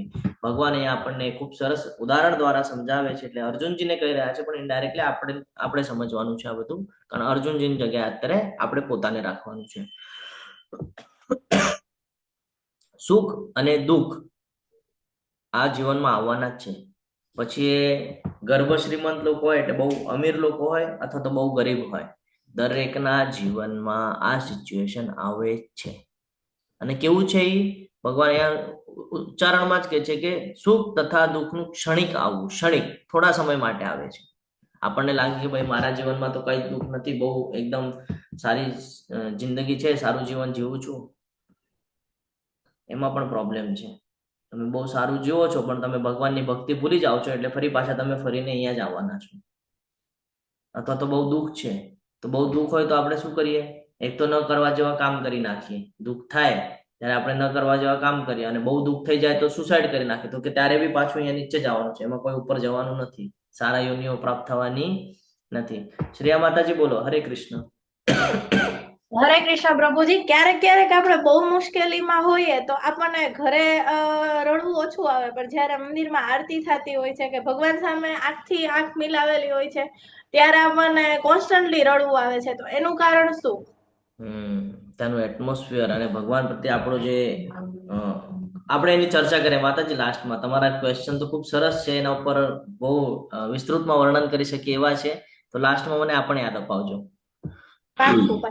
ઓકે, કારણ મારો અનુભવ પણ શેર કરીશ તમારી સાથે માયાપુરનો. પાકો. ઓકે. હે કુંતી પુત્ર, સુખ તથા દુઃખનું ક્ષણિક આવવું અને કાળાંતરે તેમનું અદૃશ્ય થવું એ શિયાળા તથા ઉનાળાની ઋતુઓના આવવા તથા જવા સમાન છે. એટલે અહીંયા શિયાળાની ઋતુનો ઉલ્લેખ એટલા માટે કરવામાં આવેલો છે કે એક સાયકલ છે ને, શિયાળો આવશે, પછી ધીરે ધીરે ઉનાળો આવશે, ચોમાસું આવશે, શિયાળો આવશે, તો આ એક સાયકલ છે, ચાલ્યા કરશે કન્ટિન્યુઅસ. આપણે એવી રીતે કરીએ છીએ કે ભાઈ હવે વૈશાખનો બપોર આવશે તો આપણે એમ કહીએ છીએ ભાઈ વૈશાખનો બપોર છે તો નહીં ફાવે, ભાઈ બહુ તડકો હોય, મે મહિનાનો જે તડકો હોય એ તડકામાં આપણે જીવન વ્યતીત કરી જ લઈએ છીએ ને, એમ કહીએ છીએ ભાઈ નથી ફાવતું. આપણે સંસાધનો ગોતીને જીવન જીવવાનો પ્રયાસ કરીએ છીએ. તો બહુ ઠંડી હોય તો આપણે સ્વેટર ને બ્લેન્કેટ ને એવું બધું વાપરી લઈએ છીએ, પણ એમાં જીવન તો વ્યતીત કરીએ જ છીએ. ના પાડીએ છીએ આપણે, કોઈ દિવસે ના નથી પાડતા. આપણે કહીએ છીએ ભાઈ જે છે એમાં એડજસ્ટ કરી લઈએ છીએ. તો બહુ મહત્વનું છે. ભગવાન એ જ સમજાવે છે કે જેવી રીતે તમે ઋતુઓની અંદર જીવન વ્યતીત કરી લ્યો છો ને, એવી જ રીતે તમારે આ સુખ અને દુઃખની અંદર પણ જીવન વ્યતીત કરતા શીખી જવાનું છે. આ નોર્મલ વાત છે. સુખ અને દુઃખનું આવવું જીવનની અંદર આ નોર્મલ વાત છે. જેવી રીતે આજે સંસાર, આજે પ્રકૃતિની અંદર આજે ઋતુઓ છે, એ જેવી રીતે તમે નોર્મલ સમજો છો કે આના પછી આવવાનું જ છે, એવી રીતે સુખ અને દુઃખ જીવનની અંદર આવવાનું જ છે. અને જે ધીર પુરુષ હોય છે, જે જ્ઞાની પુરુષ હોય છે, એ આને સહન કરતા શીખી જાય છે, એમાં અસ્વસ્થ થતો નથી. એને ખબર છે કે ભાઈ દુઃખ આવ્યું છે ને ક્ષણિક છે, થોડા સમય માટે આવશે. ઓલું એક વાક્ય છે ખબર છે, આ સમય પણ વીતી જશે. આ વાક્યને તમે બે સાઈડથી સમજી શકો છો. આ સમય પણ વીતી જશે. જો જે સુખી હોય, જેના જીવનમાં બહુ સુખ હોય, એ સાંભળે તો દુઃખી થઈ જશે, અને જેના જીવનમાં દુઃખ હોય એ સાંભળશે તો સુખી થઈ જશે, કે આ સમય પણ વીતી જશે.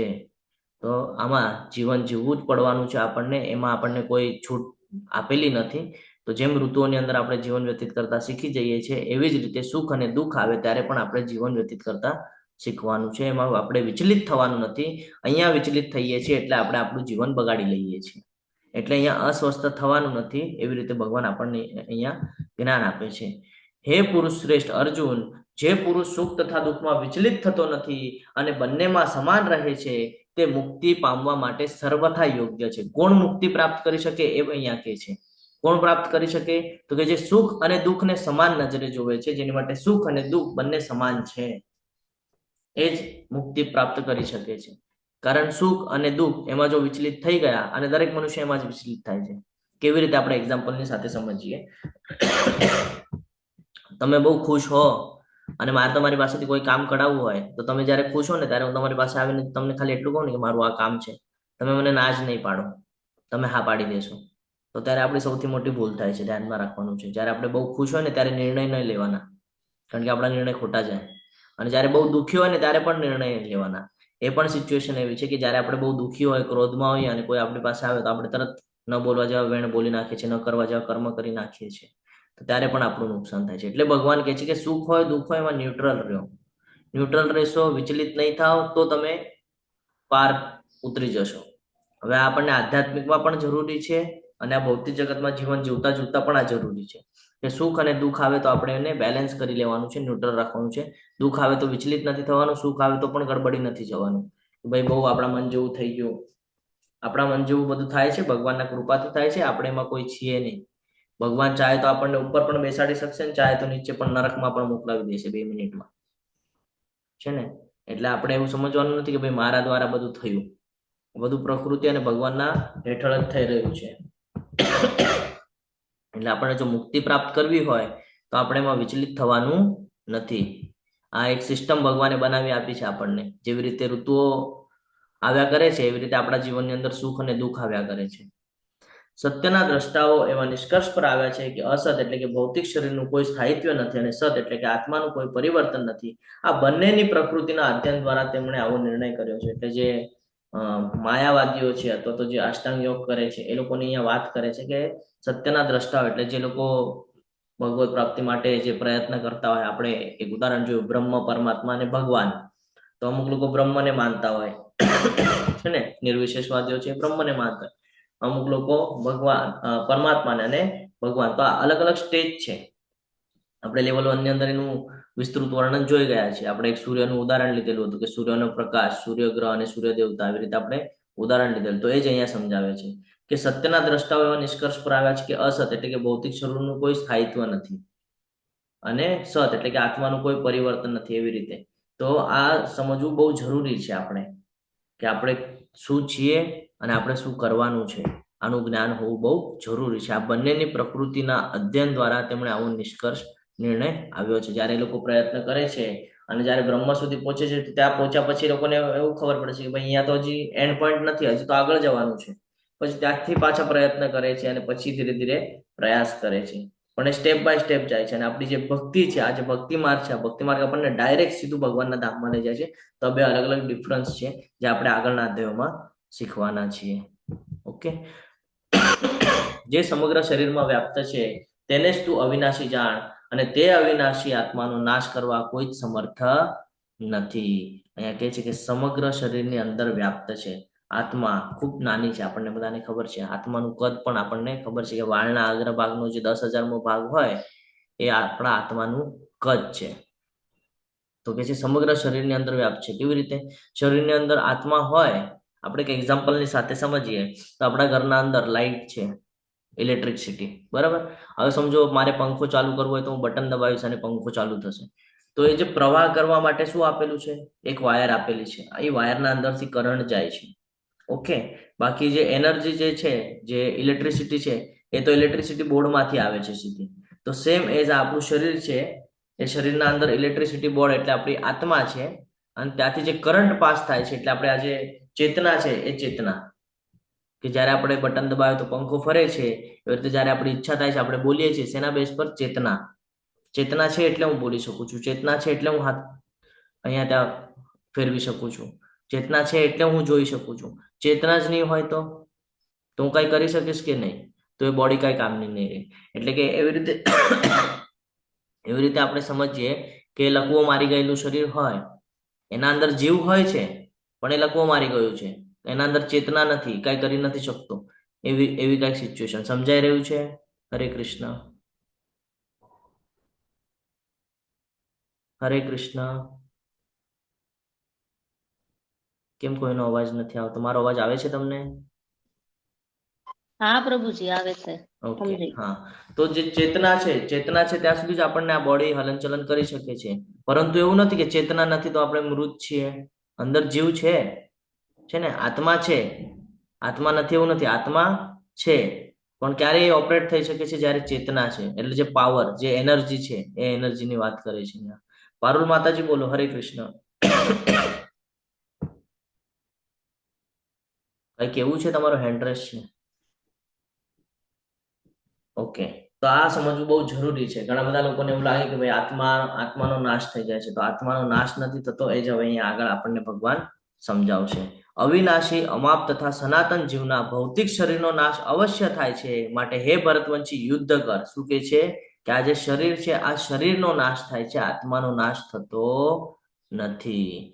કે છે કે જ્યારે આ જે કહીએ ને પ્રકૃતિ, ભૌતિક શરીર જે છે, પંચતત્વનું બનેલું આ જે શરીર છે, આનો નાશ નિશ્ચિત છે, આનો નાશ થવાનો છે, આજે નહીં તો કાલે. પણ જે આત્મા છે એ અવિનાશી છે, એનું નાશ કરવો શક્ય નથી. એટલે કે શું થાય છે? એક જગ્યાએથી બીજી જગ્યાએ ટ્રાન્સફર થાય છે, એક શરીરમાંથી બીજા શરીરમાં ટ્રાન્સફર થાય છે. તો તું ઉઠ અને યુદ્ધ કર.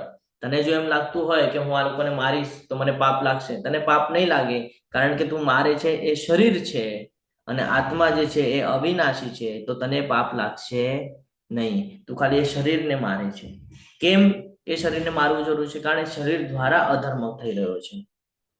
ફોર એક્ઝામ્પલ, હું તમારી સાથે કોઈ બાબત કરું ખરાબ, તમને ન ગમે, તમે કહો કે ભાઈ આનંદ સાગર પ્રભુએ મને આમ શું કામ કીધું? તો કોના દ્વારા કીધું? શરીર હતું ત્યારે હું બોલી શક્યો ને, અંદર ચેતના હતી ત્યારે બોલ્યો, તો શરીર હતું ત્યારે થયું ને. તો દોષ કોનો છે? આત્માનો છે કે શરીરનો છે? હરે કૃષ્ણ. હરે કૃષ્ણ. શરીરનો. હા, તો ભગવાન અર્જુનને એ જ સમજાવે છે કે તું કે છે કે હું એ લોકોને મારીશ તો પાપ લાગશે, પણ પાપ શું કામ લાગશે? જ્યારે કે દોષ આત્માનો છે જ નહીં. દોષ કોનો છે? શરીરનો છે, કારણ એને શરીર દ્વારા એવા કર્મ કરેલા છે. તો તું કોને છેદી રહ્યો છે? કોને મારી રહ્યો છે? તું શરીરને મારી રહ્યો છે. તું આત્માને નથી મારતો. આત્મા તો અવિનાશી છે, કોઈ દિવસે મરવાની નથી. એટલે અહીંયા સમજવું જરૂરી છે આપણને. આપણે પણ શું કન્ફ્યુઝનમાં રહીએ છીએ કે સામે વાળાએ મને આમ કીધું શું કામ છે ને, અને આપણે તરત ક્રોધે ભરાઈ જઈએ છીએ. તો આ સમયે આ ધ્યાનમાં રાખવાનું છે કે એને આપણને નથી કીધું, એને આ પંચતત્વનું જે શરીર છે, જે ઓળખ નિર્માણ કરવા માટે ભૌતિક જગતમાં આપેલું છે, એ શરીરને કીધું છે. આત્માને કાંઈ લાગુ પડતું નથી. તો જ્યારે આપણે આવી ટેન્ડન્સી રાખશું તો આપણને કોઈ દિવસે ક્રોધ આવશે નહીં, અથવા તો કોઈ આપણને કાંઈ બોલી જશે તો આપણને મન પર લાગશે નહીં, આપણે એમાં વિચલિત થશું નહીં. હવે તમે કહેશો પ્રભુજી આ તમે બોલી તો ગયા, પણ આને માનવું બહુ અઘરું છે. તો એ જ શીખવાનું છે આપણે આ ભગવદ્ ગીતામાંથી. અહીંયા જે કાંઈ પણ કરીએ છીએ એ આ શરીર દ્વારા કરવામાં આવે છે, અને જેનો ભોગ કોને ભોગવવો પડે છે? તો કે આત્માને એનું બધું સહન કરવું પડે છે. ભગવદ્ ગીતાને આમ પેલું જ જ્યારે એનો ઓલું જોશો ને તમે, એનું જે પુટ્ટું ફર્સ્ટ પેજ જે છે, એના ઉપર આપણને ભગવાન કૃષ્ણ અને અર્જુન દેખાય છે. જે રથ વાળું ચિત્ર છે આપણે લેતા હોઈએ છીએ, છે ને. આજના અધ્યાયમાં હશે તો આપણે જોશું લાસ્ટમાં કે શું કામ એને સમજવું જરૂરી છે. એટલા માટે જ જરૂરી છે કે આપણે કાંઈ કરતા નથી, આપણી ઇન્દ્રિય દ્વારા આજે પંચતત્વનું શરીર છે એના દ્વારા બધું કરાવવામાં આવે છે, જેનું ભોગ, જેનું ફળ આપણને એટલે આત્માને ભોગવવું પડે છે. અને પછી આપણે કહે છે કે મેં તો આવું કંઈ કર્યું નથી. આપણે નથી કર્યું, આપણને જે શરીર પ્રાપ્ત થયું હતું ને એ શરીર દ્વારા એ બધું કરેલું હતું આપણે, એટલે આપણને આ બધું ભોગવવું પડે છે. તો એટલે અહીંયા ભગવાન સમજાવે છે કે અવિનાશી, અમાપ તથા સનાતન જીવના ભૌતિક શરીરનો નાશ અવશ્ય થાય છે, માટે હે ભરતવંશી યુદ્ધ કર, કારણ કે તું શરીરને મારવાનો છે, તું આત્માને હણવાનો નથી. તું કેટલો પણ પ્રયાસ કરીશ તો આત્માને હણી શકવાનો નથી. જે આ જીવાત્માને હણનારો સમજે છે તથા જે તેને હણાયેલો માને છે તે બંને અજ્ઞાની છે, કારણ કે આત્મા નથી હણતો કે નથી હણાતો. આપણને એવું લાગે કે ભાઈ હવે અર્જુનજી કહે છે કે ભાઈ હું એને મારી દઈશ તો એનું મૃત્યુ થઈ જશે અને પછી મને પાપ લાગશે. તો કે તું એને મારીશ તો ખાલી શરીર મરશે, આત્મા તો નીકળી જશે, શરીર છોડી દેશે. જયારે તું એના ઉપર વાર કરીશ, જયારે તું એને છેદીશ તો શું થશે? તો કે ભાઈ આત્મા તો નીકળી જશે, એ શરીર ત્યાં ને ત્યાં પડી જશે. એટલે તું ઇનડાયરેક્ટલી શું કરે છે? હરે કૃષ્ણ, કે જે અધર્મ કરી રહેલું જે શરીર છે એ શરીરને તું સ્ટોપ કરી દે છે અને આત્માને તું આઝાદ કરી દે છે કે ભાઈ બસ થયું, હવે વધારે અધર્મ નથી કરવાનો, હવે તું અહીંયાથી નીકળી જા. સમજી રહ્યા છો? હરે કૃષ્ણ. ફરીથી સમજાવું? હા પ્રભુજી. ઓકે, તો આપણે ફરીથી સમજીએ. ફોર એક્ઝામ્પલ, હું કોઈ ખરાબ કર્મ કરી રહ્યો છું, ઓકે, અને એ ખરાબ કર્મ કર્યા પછી મને કોર્ટમાં બોલાવવામાં આવે. કોર્ટમાં બોલાવવામાં આવે પછી સમજો કોઈ રૂલ્સ અનુસાર મને એની સજા આપવામાં આવે. ઓકે, તો સજા શું કામ આપી મને? મેં કોઈ ખરાબ કર્મ કર્યું એટલે સજા આપી ને. તો એનો અર્થ એવો છે કે ભાઈ જજે મને સજા આપી તો જજને પણ એનું ભોગ ભોગવવો પડશે, કર્મનું બંધન લાગશે. એને તો રૂલ્સના અગેન્સ્ટ મને સજા આપી છે ને, કે આ રૂલ્સ છે, આ રૂલ્સમાં તમે આવા કામ કર્યા છે તો એનું તમને આ સજા પ્રાપ્ત થશે. રૂલ્સ અનુસાર આપ્યું છે ને. જેમ 6 આતતાઈઓને મારશે તો પાપના ભાગી નહીં બને કહેવામાં આવેલું છે, તો આ 6 આતતાઈઓ 6 બાબતો કરેલી હતી ને લોકોએ, તો રૂલ્સ ફોલો નથી કર્યો ને, તો નિયમ પ્રમાણે એને મારશે તો શું કર્યું છે? સજા આપી છે. શું કામ? કારણ કે એને કર્મ એવા કર્યા છે એટલે એને સજા મળી છે કે ભવિષ્યમાં કોઈ આવું કરે નહીં. અને બીજું એટલે કે એને ત્યાં જ મુક્તિ અપાવી દે શરીરમાંથી, એ આત્માને, કે હજી કોઈ ખરાબ કર્મ કરીને ફસાય નહીં. સમજી રહ્યા છો? હરે કૃષ્ણ.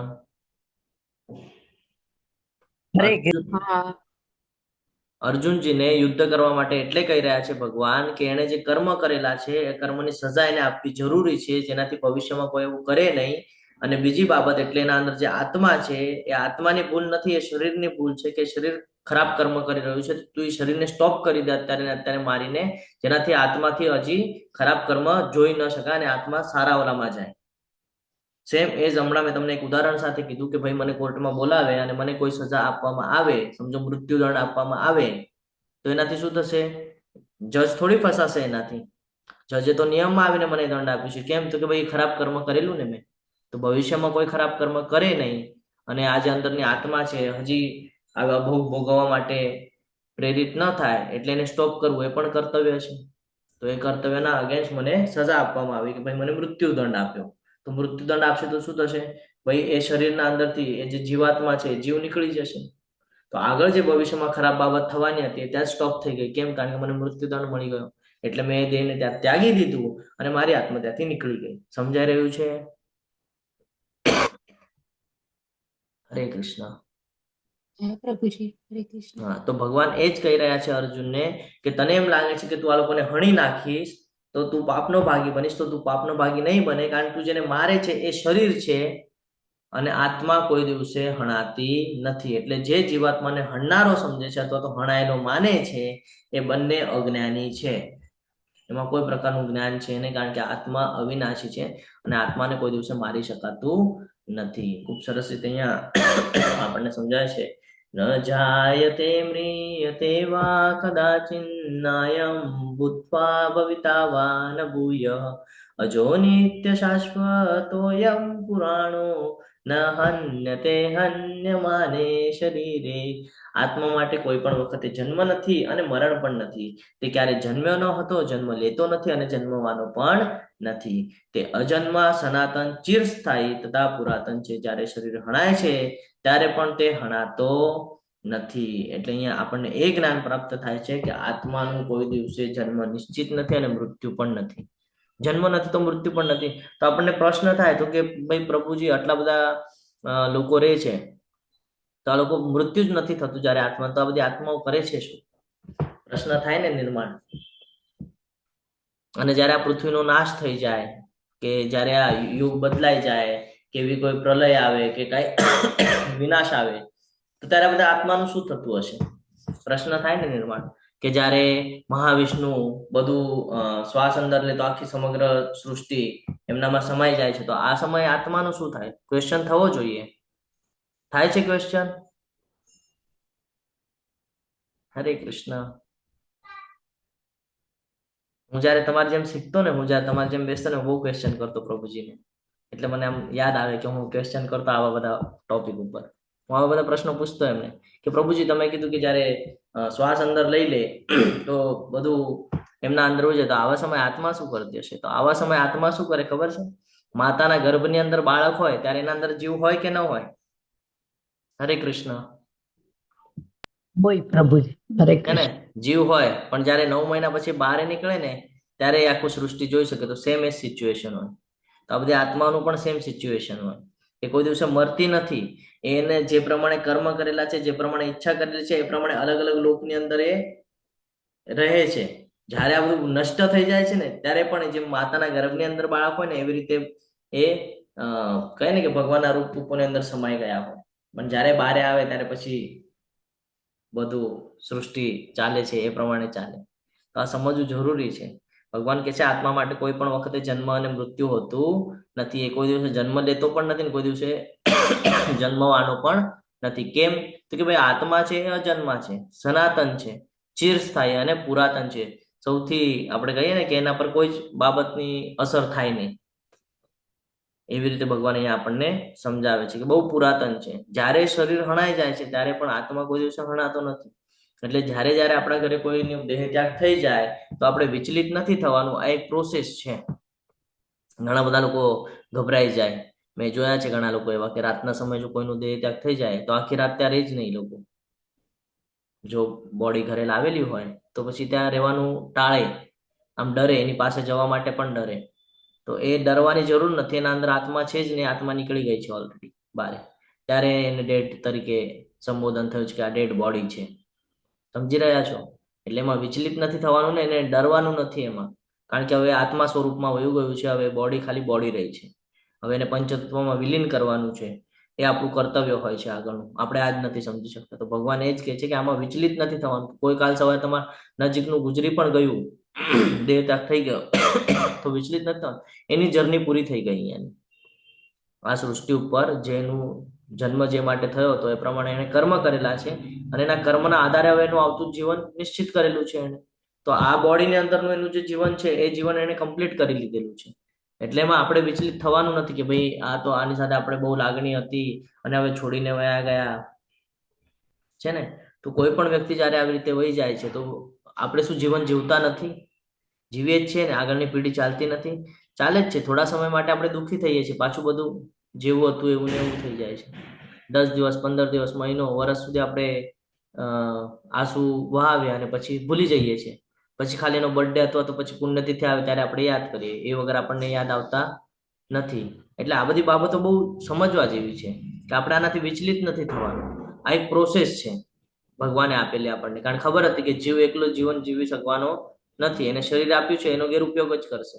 પણ જો એ લોકોના સંઘમાં રહેશે, જો એને ફેમિલી હશે તો એના ઉપર દબાવ રહેશે, નિયમમાં રહેવાનું પ્રયત્ન થશે અને એનાથી ધીરે ધીરે મને સમજી શકશે. અને જ્યારે મને સમજશે તો એને એનું કર્તવ્ય સમજાશે. જ્યારે એને એનું કર્તવ્ય સમજાશે ત્યારે મારી પાસે આવવા પ્રયાસ કરશે. બાકી હું એને એકલો એમને મૂકી દઈશ તો એ તો જેમાં પ્રાણી પશુઓ જેમ ભટક્યા કરે છે એમ ભટક્યા કરશે. સમજી રહ્યા છો? એટલા માટે આપણને ફેમિલી આપવામાં આવેલી છે. એટલે કોઈ દિવસે પણ વિચલિત થવાનું નથી. આ એક પ્રોસેસ છે અને આ પ્રોસેસમાંથી દરેકે જવાનું છે. આજે આપણે જઈ રહ્યા છે, કાલે આવતી પેઢી જશે, એના પછી આવતી પેઢી જશે. તો આ બધા લોકો આ પ્રોસેસમાંથી જવાના છે. એમાંથી વિચલિત થવાનું નથી. સમજાઈ રહ્યું છે? હરે કૃષ્ણ. આગળ વધીએ. હે પાર્થ, આત્મા અવિનાશી, સનાતન, અજન્મા અને અવિકારી છે એવું જાણનાર મનુષ્ય કોઈને કેવી રીતે હણી શકે અથવા તો હણાવી શકે? ભગવાને આ કહે છે ખૂબ સરસ રીતે કે આત્મા તો અવિનાશી છે. એટલે તું જેને મારવાનો છે ને એ તું આત્માને નથી મારી રહ્યો, તું એ શરીરને મારી રહ્યો છે, જેણે કુકર્મ કરેલા છે, જેણે ખરાબ કર્મ કરેલા છે, અને એનું ફળ એને આપવું જરૂરી છે. કારણ તારું કર્તવ્ય છે કે તું ક્ષત્રિય ધર્મ છે, અને ક્ષત્રિય ધર્મનું કર્મ જ એ છે કે ધર્મની રક્ષા કરવી. હવે જો તું યુદ્ધ નહીં કરે, જો તું તારું કર્તવ્ય નહીં નિભાવે, જો તું ધર્મની રક્ષા નહીં કરે, તો તને ક્ષત્રિય હોવાનો કોઈ અધિકાર નથી. પછી તું ક્ષત્રિય નથી, એનો અર્થ ભગવાન અહીંયા એ સમજાવે છે કે તું જેને મારવાની ના પાડે છે ને, તો તું પેલા એ સમજી જા કે તું મારી કોને રહ્યો છે. તું એ શરીરને હણી રહ્યો છે, તું આત્માને નથી હણતો, કારણ આત્મા હણાતો જ નથી. અહીંયા સમજાવી રહ્યા છે ભગવાન. ક્લિયર છે? હરે કૃષ્ણ.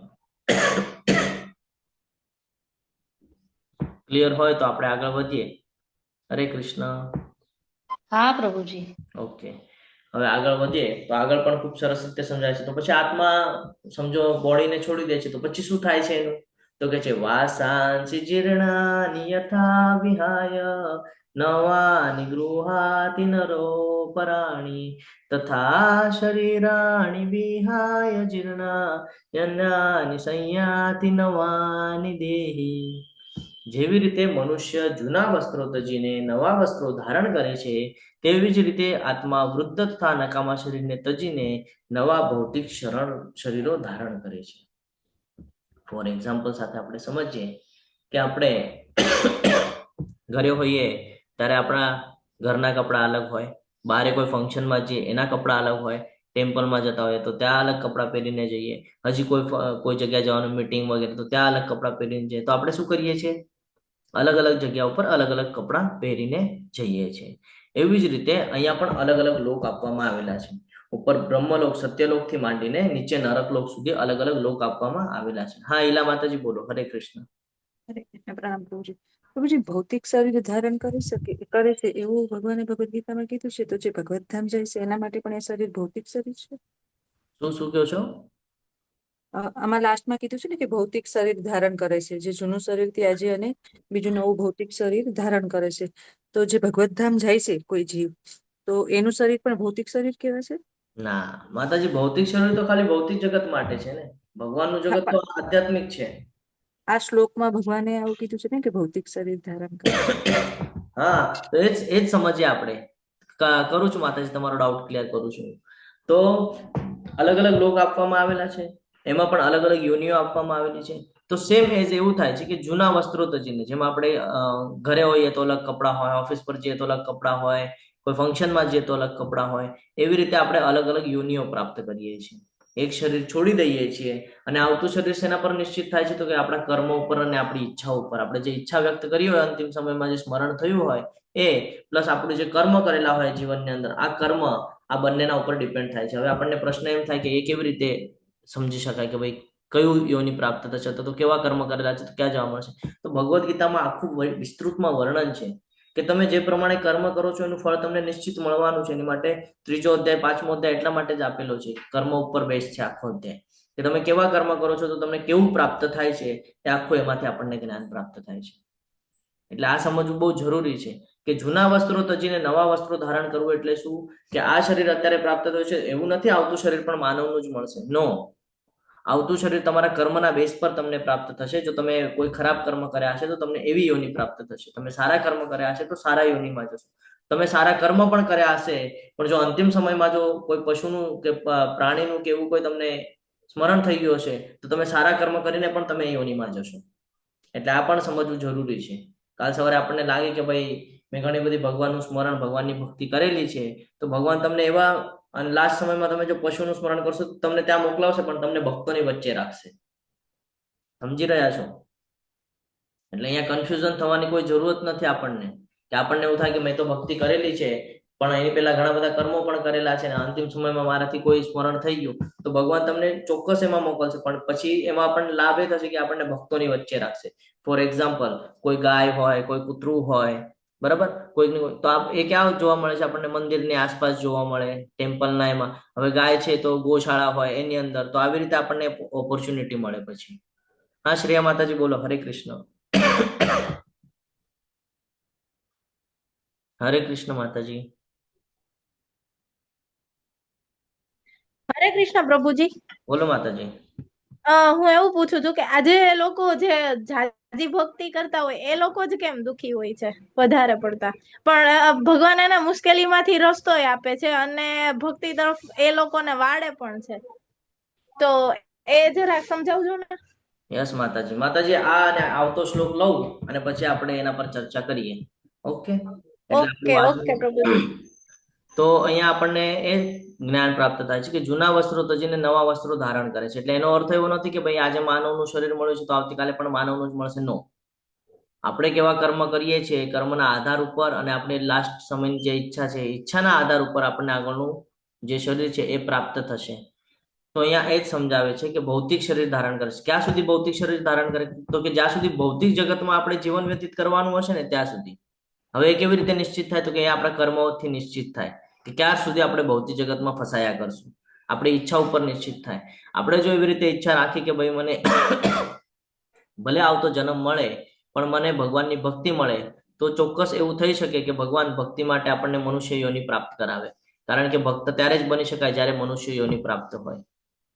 અને ત્યાંથી પછી આપણે આ મૃત્યુલોક, અને મૃત્યુલોક કીધું છે. જ્યારે આપણે ચાપ્ટરની શરૂઆત કરતા હતા તો આપણે ઘણું બધું જ્ઞાન અર્જિત કર્યું કે ભીષ્મ પિતામહ શું કામ મૃત્યુલોકમાં આવ્યા, બરાબર?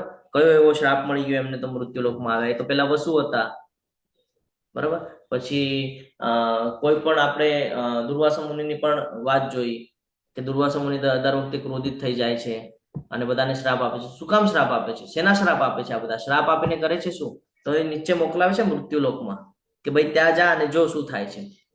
તો આપણને ઓલરેડી મૃત્યુલોક પ્રાપ્ત છે, તો આપણે એનો લાભ લેવાનો છે. એ જ ભગવાન આપણને અહીંયા સમજાવે છે કે તું તારું કર્તવ્ય ભૂલી રહ્યો છે, તું તારું કર્તવ્ય સમજ શું છે. તો આજે ભૌતિક જગતના સંસાધનોમાં જે ફસાય છે એમાં ફસા નહીં. તું જે આસક્તિ રાખે છે કે મારું મારું મારું મારું, અહીંયા કાંઈ જ નથી તારું, એ અહીંયા ભગવાન આપણને સમજાવે છે કે તારી જર્ની કેવી રીતે નિશ્ચિત છે ને એ તું સમજી લે, કે આ આત્માનું શું થાય છે ને એ તું સમજી લે. જ્યારે તું આત્માને સમજી જઈશ ને તો તને આ ભૌતિક જગત સમજાવવા મળશે કે આ ભૌતિક જગત છે શું અને તું અહીંયા શું કામ આવે છે ને તારે કરવાનું શું છે ને એ બધું તને ધીરે ધીરે ક્લિયર થઈ જશે જ્યારે તું ભગવદ્ ગીતાને વિસ્તૃતમાં સમજીશ ત્યારે. એટલે ભગવાન અહીંયા એ જ કહે છે કે તું કહે છે કે ભાઈ યુદ્ધ નથી કરવું, યુદ્ધ નથી કરવું, આને હું મારીશ તો પાપ લાગશે. કાંઈ પાપ નહીં લાગે. તું જેને મારે છે એ શરીર છે, આત્મા તો બીજી જગ્યાએ ટ્રાન્સફર થવાની છે. અહીંયા સમજાય છે કે જેવી રીતે એક કપડાં ચેન્જ કરીને આપણે બીજા કપડાં ધારણ કરીએ છીએ, એવી રીતે આત્મા પણ એક શરીરને છોડીને બીજું શરીર ધારણ કરે છે. અને આ ત્યાં સુધી ચાલે છે જ્યાં સુધી એ જીવ ભૌતિક જગતની અંદર ફસાયા કરે છે. જ્યારે ત્યાંથી નીકળે છે, ભગવત ધામની પ્રાપ્તિ કરે છે, તો એના પછી એને ભૌતિક શરીર ધારણ કરવાની આવશ્યકતા હોતી નથી. કારણ કે આધ્યાત્મિક જગતમાં હોય છે ને એકવાર ત્યાં ગયા પછી જન્મ મૃત્યુ જરા વ્યાધિ હોતું નથી. જન્મ મૃત્યુ જરા વ્યાધિ ખાલી ભૌતિક જગતની અંદર છે. એ પણ એટલા માટે છે કારણ કે ત્યાં શરીર આપવામાં આવેલું છે. જ્યારે આપણે ભગવાનના ધામમાં જશું ત્યાં આપણને આવું કોઈ પ્રકારનું ભૌતિક શરીરની આવશ્યકતા હોતી, જ્યાં સુધી ભૌતિક જગતમાં છે ત્યાં સુધી ભૌતિક શરીરની આવશ્યકતા છે. જ્યારે આપણે ભગવાનના ધામમાં જઈએ છીએ ત્યારે આપણને કોઈ આવી ભૌતિક શરીરની આવશ્યકતા હોતી નથી. એ ભગવાનનું શાશ્વત ધામ છે. તો એ જ ભગવાન અહીંયા સમજાવે છે. આ જે શ્લોક છે આ ઘણા સમય આપણે કોઈનો શોક સંદેશ હોય ને એનામાં આપણે વાંચતા હોઈએ છીએ. તો શું છે એ સમજીએ આપણે. નૈનમ છિંદંતિ શસ્ત્રાણી નૈનમ દહતિ પાવકઃ ન ચૈનમ ક્લેદયન્ત્યાપો ન શોષયતિ મારુત. આ આત્માને કોઈ પણ શસ્ત્રથી છેદી નથી શકાતી, અગ્નિથી બાળી નથી શકાતી, પાણીથી ભીંજવી નથી શકાતી કે પવનથી સૂકવી નથી શકાતી. હવે આપણું જે શરીર બનેલું છે આ બનેલું છે પંચતત્વથી, બરોબર? કયા પંચતત્વ છે? કોણ કહેશે? હરે કૃષ્ણ, હરે કૃષ્ણ. હા જયશ્રી માતાજી બોલો. પંચ મહાભૂતો ને પ્રભુજી? હા હા, અગ્નિ, જળ, વાયુ, આકાશ. આકાશ અને પૃથ્વી. પૃથ્વી. આ પંચતત્વ છે. હા, આની જ આખી સૃષ્ટિ બનેલી છે અને આનાથી જ આપણું શરીર બનેલું છે. હવે જ્યારે આપણને વિલીન કરવામાં આવે છે તો ક્યાં કરવામાં આવે છે? આ સૃષ્ટિની અંદર જ કરવામાં આવે છે, બરાબર? આપણા બોડી પાર્ટ્સ જે છે એ બધા બળી ને પાછું એમાં વિલીન થઈ જાય છે. પણ આત્મા માટે અહીંયા એ જ ઉલ્લેખ કરે છે કે જ્યારે તમે તમારા બોડીને બાળો પણ છો, જ્યારે એને તમે નષ્ટ કરો છો, પૂર્ણપણે ડિસ્ટ્રોય કરો છો, જ્યારે તમે એને પંચતત્વમાં વિલીન કરો છો, ત્યારે પણ આત્માને તમે કાંઈ જ કરી શકતા નથી. બીકોઝ ઓફ 2.23 કે આત્મા કોઈ પણ શસ્ત્રથી છેદી નથી શકાતી, અગ્નિથી બાળી નથી શકાતી, પાણીથી ભીંજવી નથી શકાતી, પવનથી સૂકવી પણ શકાતી નથી. એટલે આત્મા ઉપર આ કોઈ એલિમેન્ટ્સનો અસર થતો નથી. એટલે અહીંયા આપણને એમ લાગે કે ભાઈ આપણે કોઈ શરીરને બાળીએ છીએ તો એ આત્મા નષ્ટ થઈ જશે. કઈ નષ્ટ થતું નથી. આ હંમેશા ધ્યાનમાં રાખવાનું છે. નષ્ટ થાય છે તો એ આ પંચતત્વ, આ જે બોડી છે, આ જે ગ્રોસ બોડી છે, આ બોડી નષ્ટ થાય છે, બાકી નષ્ટ આત્મા થતી નથી. હરે કૃષ્ણ. ગોપાલ પ્રભુજી બોલો, એડ્રેસ છે તમારો. હરે કૃષ્ણ. હરે કૃષ્ણ પ્રભુજી. હા બોલો પ્રભુજી. કે આપણે જે પૂર્વજન્મ થાય તો એમને કેવી રીતે અમુક એવા કિસ્સા પણ થઈ તો કે એમને પૂર્વજન્મ થયો હોય એમને થોડું થોડું યાદ હોય. હા સ્મરણ આવે ને. કરીએ બધી એની પણ ચર્ચા કરીએ આપણે. તો અહીંયા સુધી ક્લિયર છે તમને?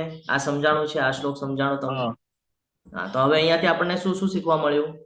આટલા 23 શ્લોકની અંદર આપણે શું શું શીખી ગયા? હરે કૃષ્ણ. કોણ કહેશે? ન શીખ્યા હોય તો હું ફરીથી પેલા શ્લોક થી લઉં. આપણે શીખ્યા કે આ જે આપણું જે આત્મા છે એ જેમ આપણે નવા કપડા પહેરવી એવી રીતે છે ને એવી રીતે શરીર બદલે છે. અહીંયા આપણે શીખ્યા કે આપણે કોને વેલ્યુ આપતા હતા? શરીરને વેલ્યુ આપતા હતા, છે ને? અને આપણે શેને ડરતા હતા? તો કે મૃત્યુને ડરતા હતા. તો એ આપણો વહેમ અહીંયા ક્લિયર થઈ જવો જોઈએ કે ભાઈ આપણે શરીર નથી, આપણે આત્મા છીએ અને આત્મા કોઈ દિવસે મરતી નથી. આત્મા શું કરે છે? તો કે જર્ની કરે છે. કેવી રીતે? તો કે એક શરીરમાંથી બીજા શરીરમાં, એક લોકમાંથી બીજા લોકમાં, એક ધામમાંથી બીજા ધામમાં આ પ્રવેશ કરે છે. એક પછી એક આ જે સ્ટ્રક્ચર બનાવેલું છે એમાં એ ચાલ્યા કરે છે. ત્યાં સુધી ચાલે છે જ્યાં સુધી એ પોતાને જન્મ મૃત્યુ જરા વ્યાધિના ચક્કરમાંથી બચાવી લેતો નથી. ત્યાં સુધી એ જે જીવ છે એ સતત પ્રયાસ કરે છે આ ભૌતિક પ્રકૃતિની અંદર. તો હંમેશા ધ્યાનમાં રાખવાનું છે કે જ્યારે પણ આપણે કોઈ પણ કર્મ કરીએ તો આત્માને ધ્યાનમાં રાખીને કર્મ કરવાનું છે, ના કે શરીરને. કારણ શરીર જે છે એ આપણા ઇન્દ્રિયો દ્વારા ચાલે છે અને આપણી ઇન્દ્રિયોની પૂર્તિ કરતા કરતા આપણો સમય આપણે વ્યર્થ કરી નાખીએ છીએ. જેમાં પશુ યોની છે એ જ પ્રમાણે આપણે આપણું જીવન વ્યતીત કરતા હોઈએ છીએ. તો આપણે આપણું જીવન સુધારવું જોઈએ. આપણે એનાથી અલગ છીએ. આપણને માનવ જન્મ પ્રાપ્ત થયો છે, માનવ યોની મળેલી છે, આપણને બુદ્ધિ આપવામાં આવેલી છે. તો આપણે આપણું કર્તવ્ય સમજીને આપણે એ પ્રમાણે કર્મ કરવા જોઈએ. ભગવાન સાથે કનેક્ટેડ થવું જોઈએ અને આ ભૌતિક જગતમાંથી આપણે નીકળવા માટે પ્રયાસ કરવો જોઈએ. આપણું કર્તવ્ય છે. આપણું કર્તવ્ય એ નથી કે પશુઓની જેમ, કૃપણતાની જેમ, એ લોકોની જેમ જીવન જીવવું. તો આ ડિફરન્સ છે બંનેમાં. અને બીજી બાબત એ શીખ્યા કે જ્યારે કોઈનું મૃત્યુ થઈ જાય છે તો એ મૃત્યુથી આપણે વિચલિત નથી થવાનું. એ એક પ્રોસેસ છે કે જન્મ લીધો છે તો મૃત્યુ નિશ્ચિત છે. મૃત્યુ કોનું થાય છે? તો કે શરીરનું થાય છે. એ શરીર નષ્ટ થાય છે, આત્માનું મૃત્યુ થતું નથી. આત્મા તો અજન્મા છે, અવિનાશી છે, પુરાતન છે અને સનાતન છે, ચિરસ્થાયી છે. એને કોઈ મારી શકતું નથી, કોઈ બાળી શકતું નથી, કોઈ કાપી શકતું નથી, કોઈ સૂકવી શકતું નથી, કોઈ ભીંજવી શકતું નથી. તો આટલું જ્ઞાન આપણને આજના આટલા 23 શ્લોકની અંદર પ્રાપ્ત થયું. અને સૌથી મહત્વનું જ્ઞાન કે સુખ અને દુઃખ આ ઋતુઓ સમાન છે, દરેકના જીવનમાં આવવાનું જ છે. જે ધીર પુરુષ છે એ એમાં વિચલિત થતો નથી. આપણે એમાં વિચલિત નથી થવાનું. એને આપણે સહન કરતા શીખી જવાનું છે. જે મનુષ્ય આ શીખી જાય છે, જે પુરુષ ધીર એટલે કે સ્થિર રહેતા શીખી જાય છે, જે સુખ અને દુઃખને સમાન સમજે છે, એ જ મનુષ્ય અહીંયાથી મુક્તિ પ્રાપ્ત કરી શકે છે. મુક્તિ પ્રાપ્ત કરવી એટલે શું?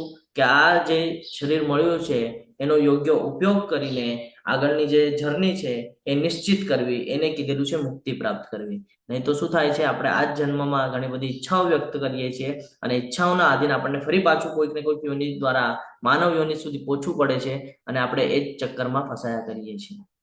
તો આપણે મુક્તિ મળી કે ન મળી? ફોર એક્ઝામ્પલની સાથે સમજીએ કે અત્યારે મેં એવા કંઈક કર્મ કર્યા કે જેનાથી મને પશુ યોનિ પ્રાપ્ત થઈ, અને પશુ યોનિ પ્રાપ્ત થયા પછી મને ચાન્સ મળ્યો કે ભાઈ માનવ યોનિ પ્રાપ્ત થઈ.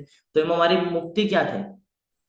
હું તો અહીંયાથી પશુમાં ગયો, પશુમાંથી ફરીથી માનવમાં આવ્યો, તો મુક્તિ ક્યાં થઈ? મુક્તિ નથી થઈ. તો મુક્તિ ક્યારે થાય છે? જ્યારે તમે આ માનવ યોનિને ત્યાગી, જ્યારે આ માનવ દેહને તમે છોડશો, એના પછી જ્યારે તમને કોઈ દેહ પ્રાપ્ત થાય તો એ તમને ઉપરનું એટલે ઉપરના લોકનું કોઈ જર્ની પ્રાપ્ત થાય, એને કહેવાય છે કે તમે સફળતા પ્રાપ્ત કરી રહ્યા છો પથે પથે.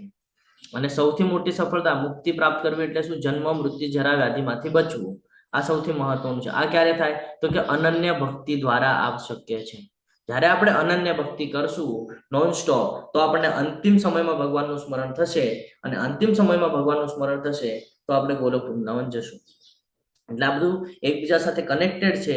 આ જે ગુંતો છે, આ ગુંતાને સમજી એને છોડવો આ જ બહુ મહત્વનું છે આપણા જીવનમાં. જે આ ગુંતો છોડી શક્યું છે અથવા તો જેને આ સમજાઈ ગયું છે કે આ ગાંઠો કેવી રીતે ખોલવી, એ ભગવત ધામની પ્રાપ્તિ કરી શકે છે. તો તમે અહીંયા સુધી સમજ્યા છો? હરે કૃષ્ણ. હરે કૃષ્ણ. કેમ કોઈ કન્ફ્યુઝન થાય છે તો એમ પણ કહેજો કે હા પ્રભુજી. હા પ્રભુજી સમજ્યા. ઓકે, કન્ફ્યુઝન થતું હોય તો પણ તમે જણાવજો કે કન્ફ્યુઝન થાય છે, તો આપણે એને હજી સરળ કરીને સમજવાનો પ્રયત્ન કરશું, પણ આ બધું સમજવું જરૂરી છે. તો તમે સમજ્યા હો તો આપણે અહીંયા વિરામ લઈએ છીએ. બાકીના શ્લોક આપણે આવતીકાલે લેશું. તમે બધા ખૂબ શાંતિપૂર્વક મને સાંભળો એટલે તમારા બધાનો ખૂબ ખૂબ આભાર વ્યક્ત કરું છું. વાંછા કલ્પતરુભ્યશ્ચ કૃપા સિંધુભ્ય એવ ચ પતિતાનામ પાવનેભ્યો વૈષ્ણવેભ્યો નમો નમઃ. અનંત કોટિ વૈષ્ણવ વૃંદ કી જય, ભગવત ગીતા કી જય, શ્રીલ પ્રભુપાદ કી જય, સદગુરુદેવ કી જય. હરે કૃષ્ણ કૃષ્ણ કૃષ્ણ હરે હરે, હરે રામ રામ રામ હરે હરે. હરે કૃષ્ણ. સર્વને દંડવત પ્રણામ.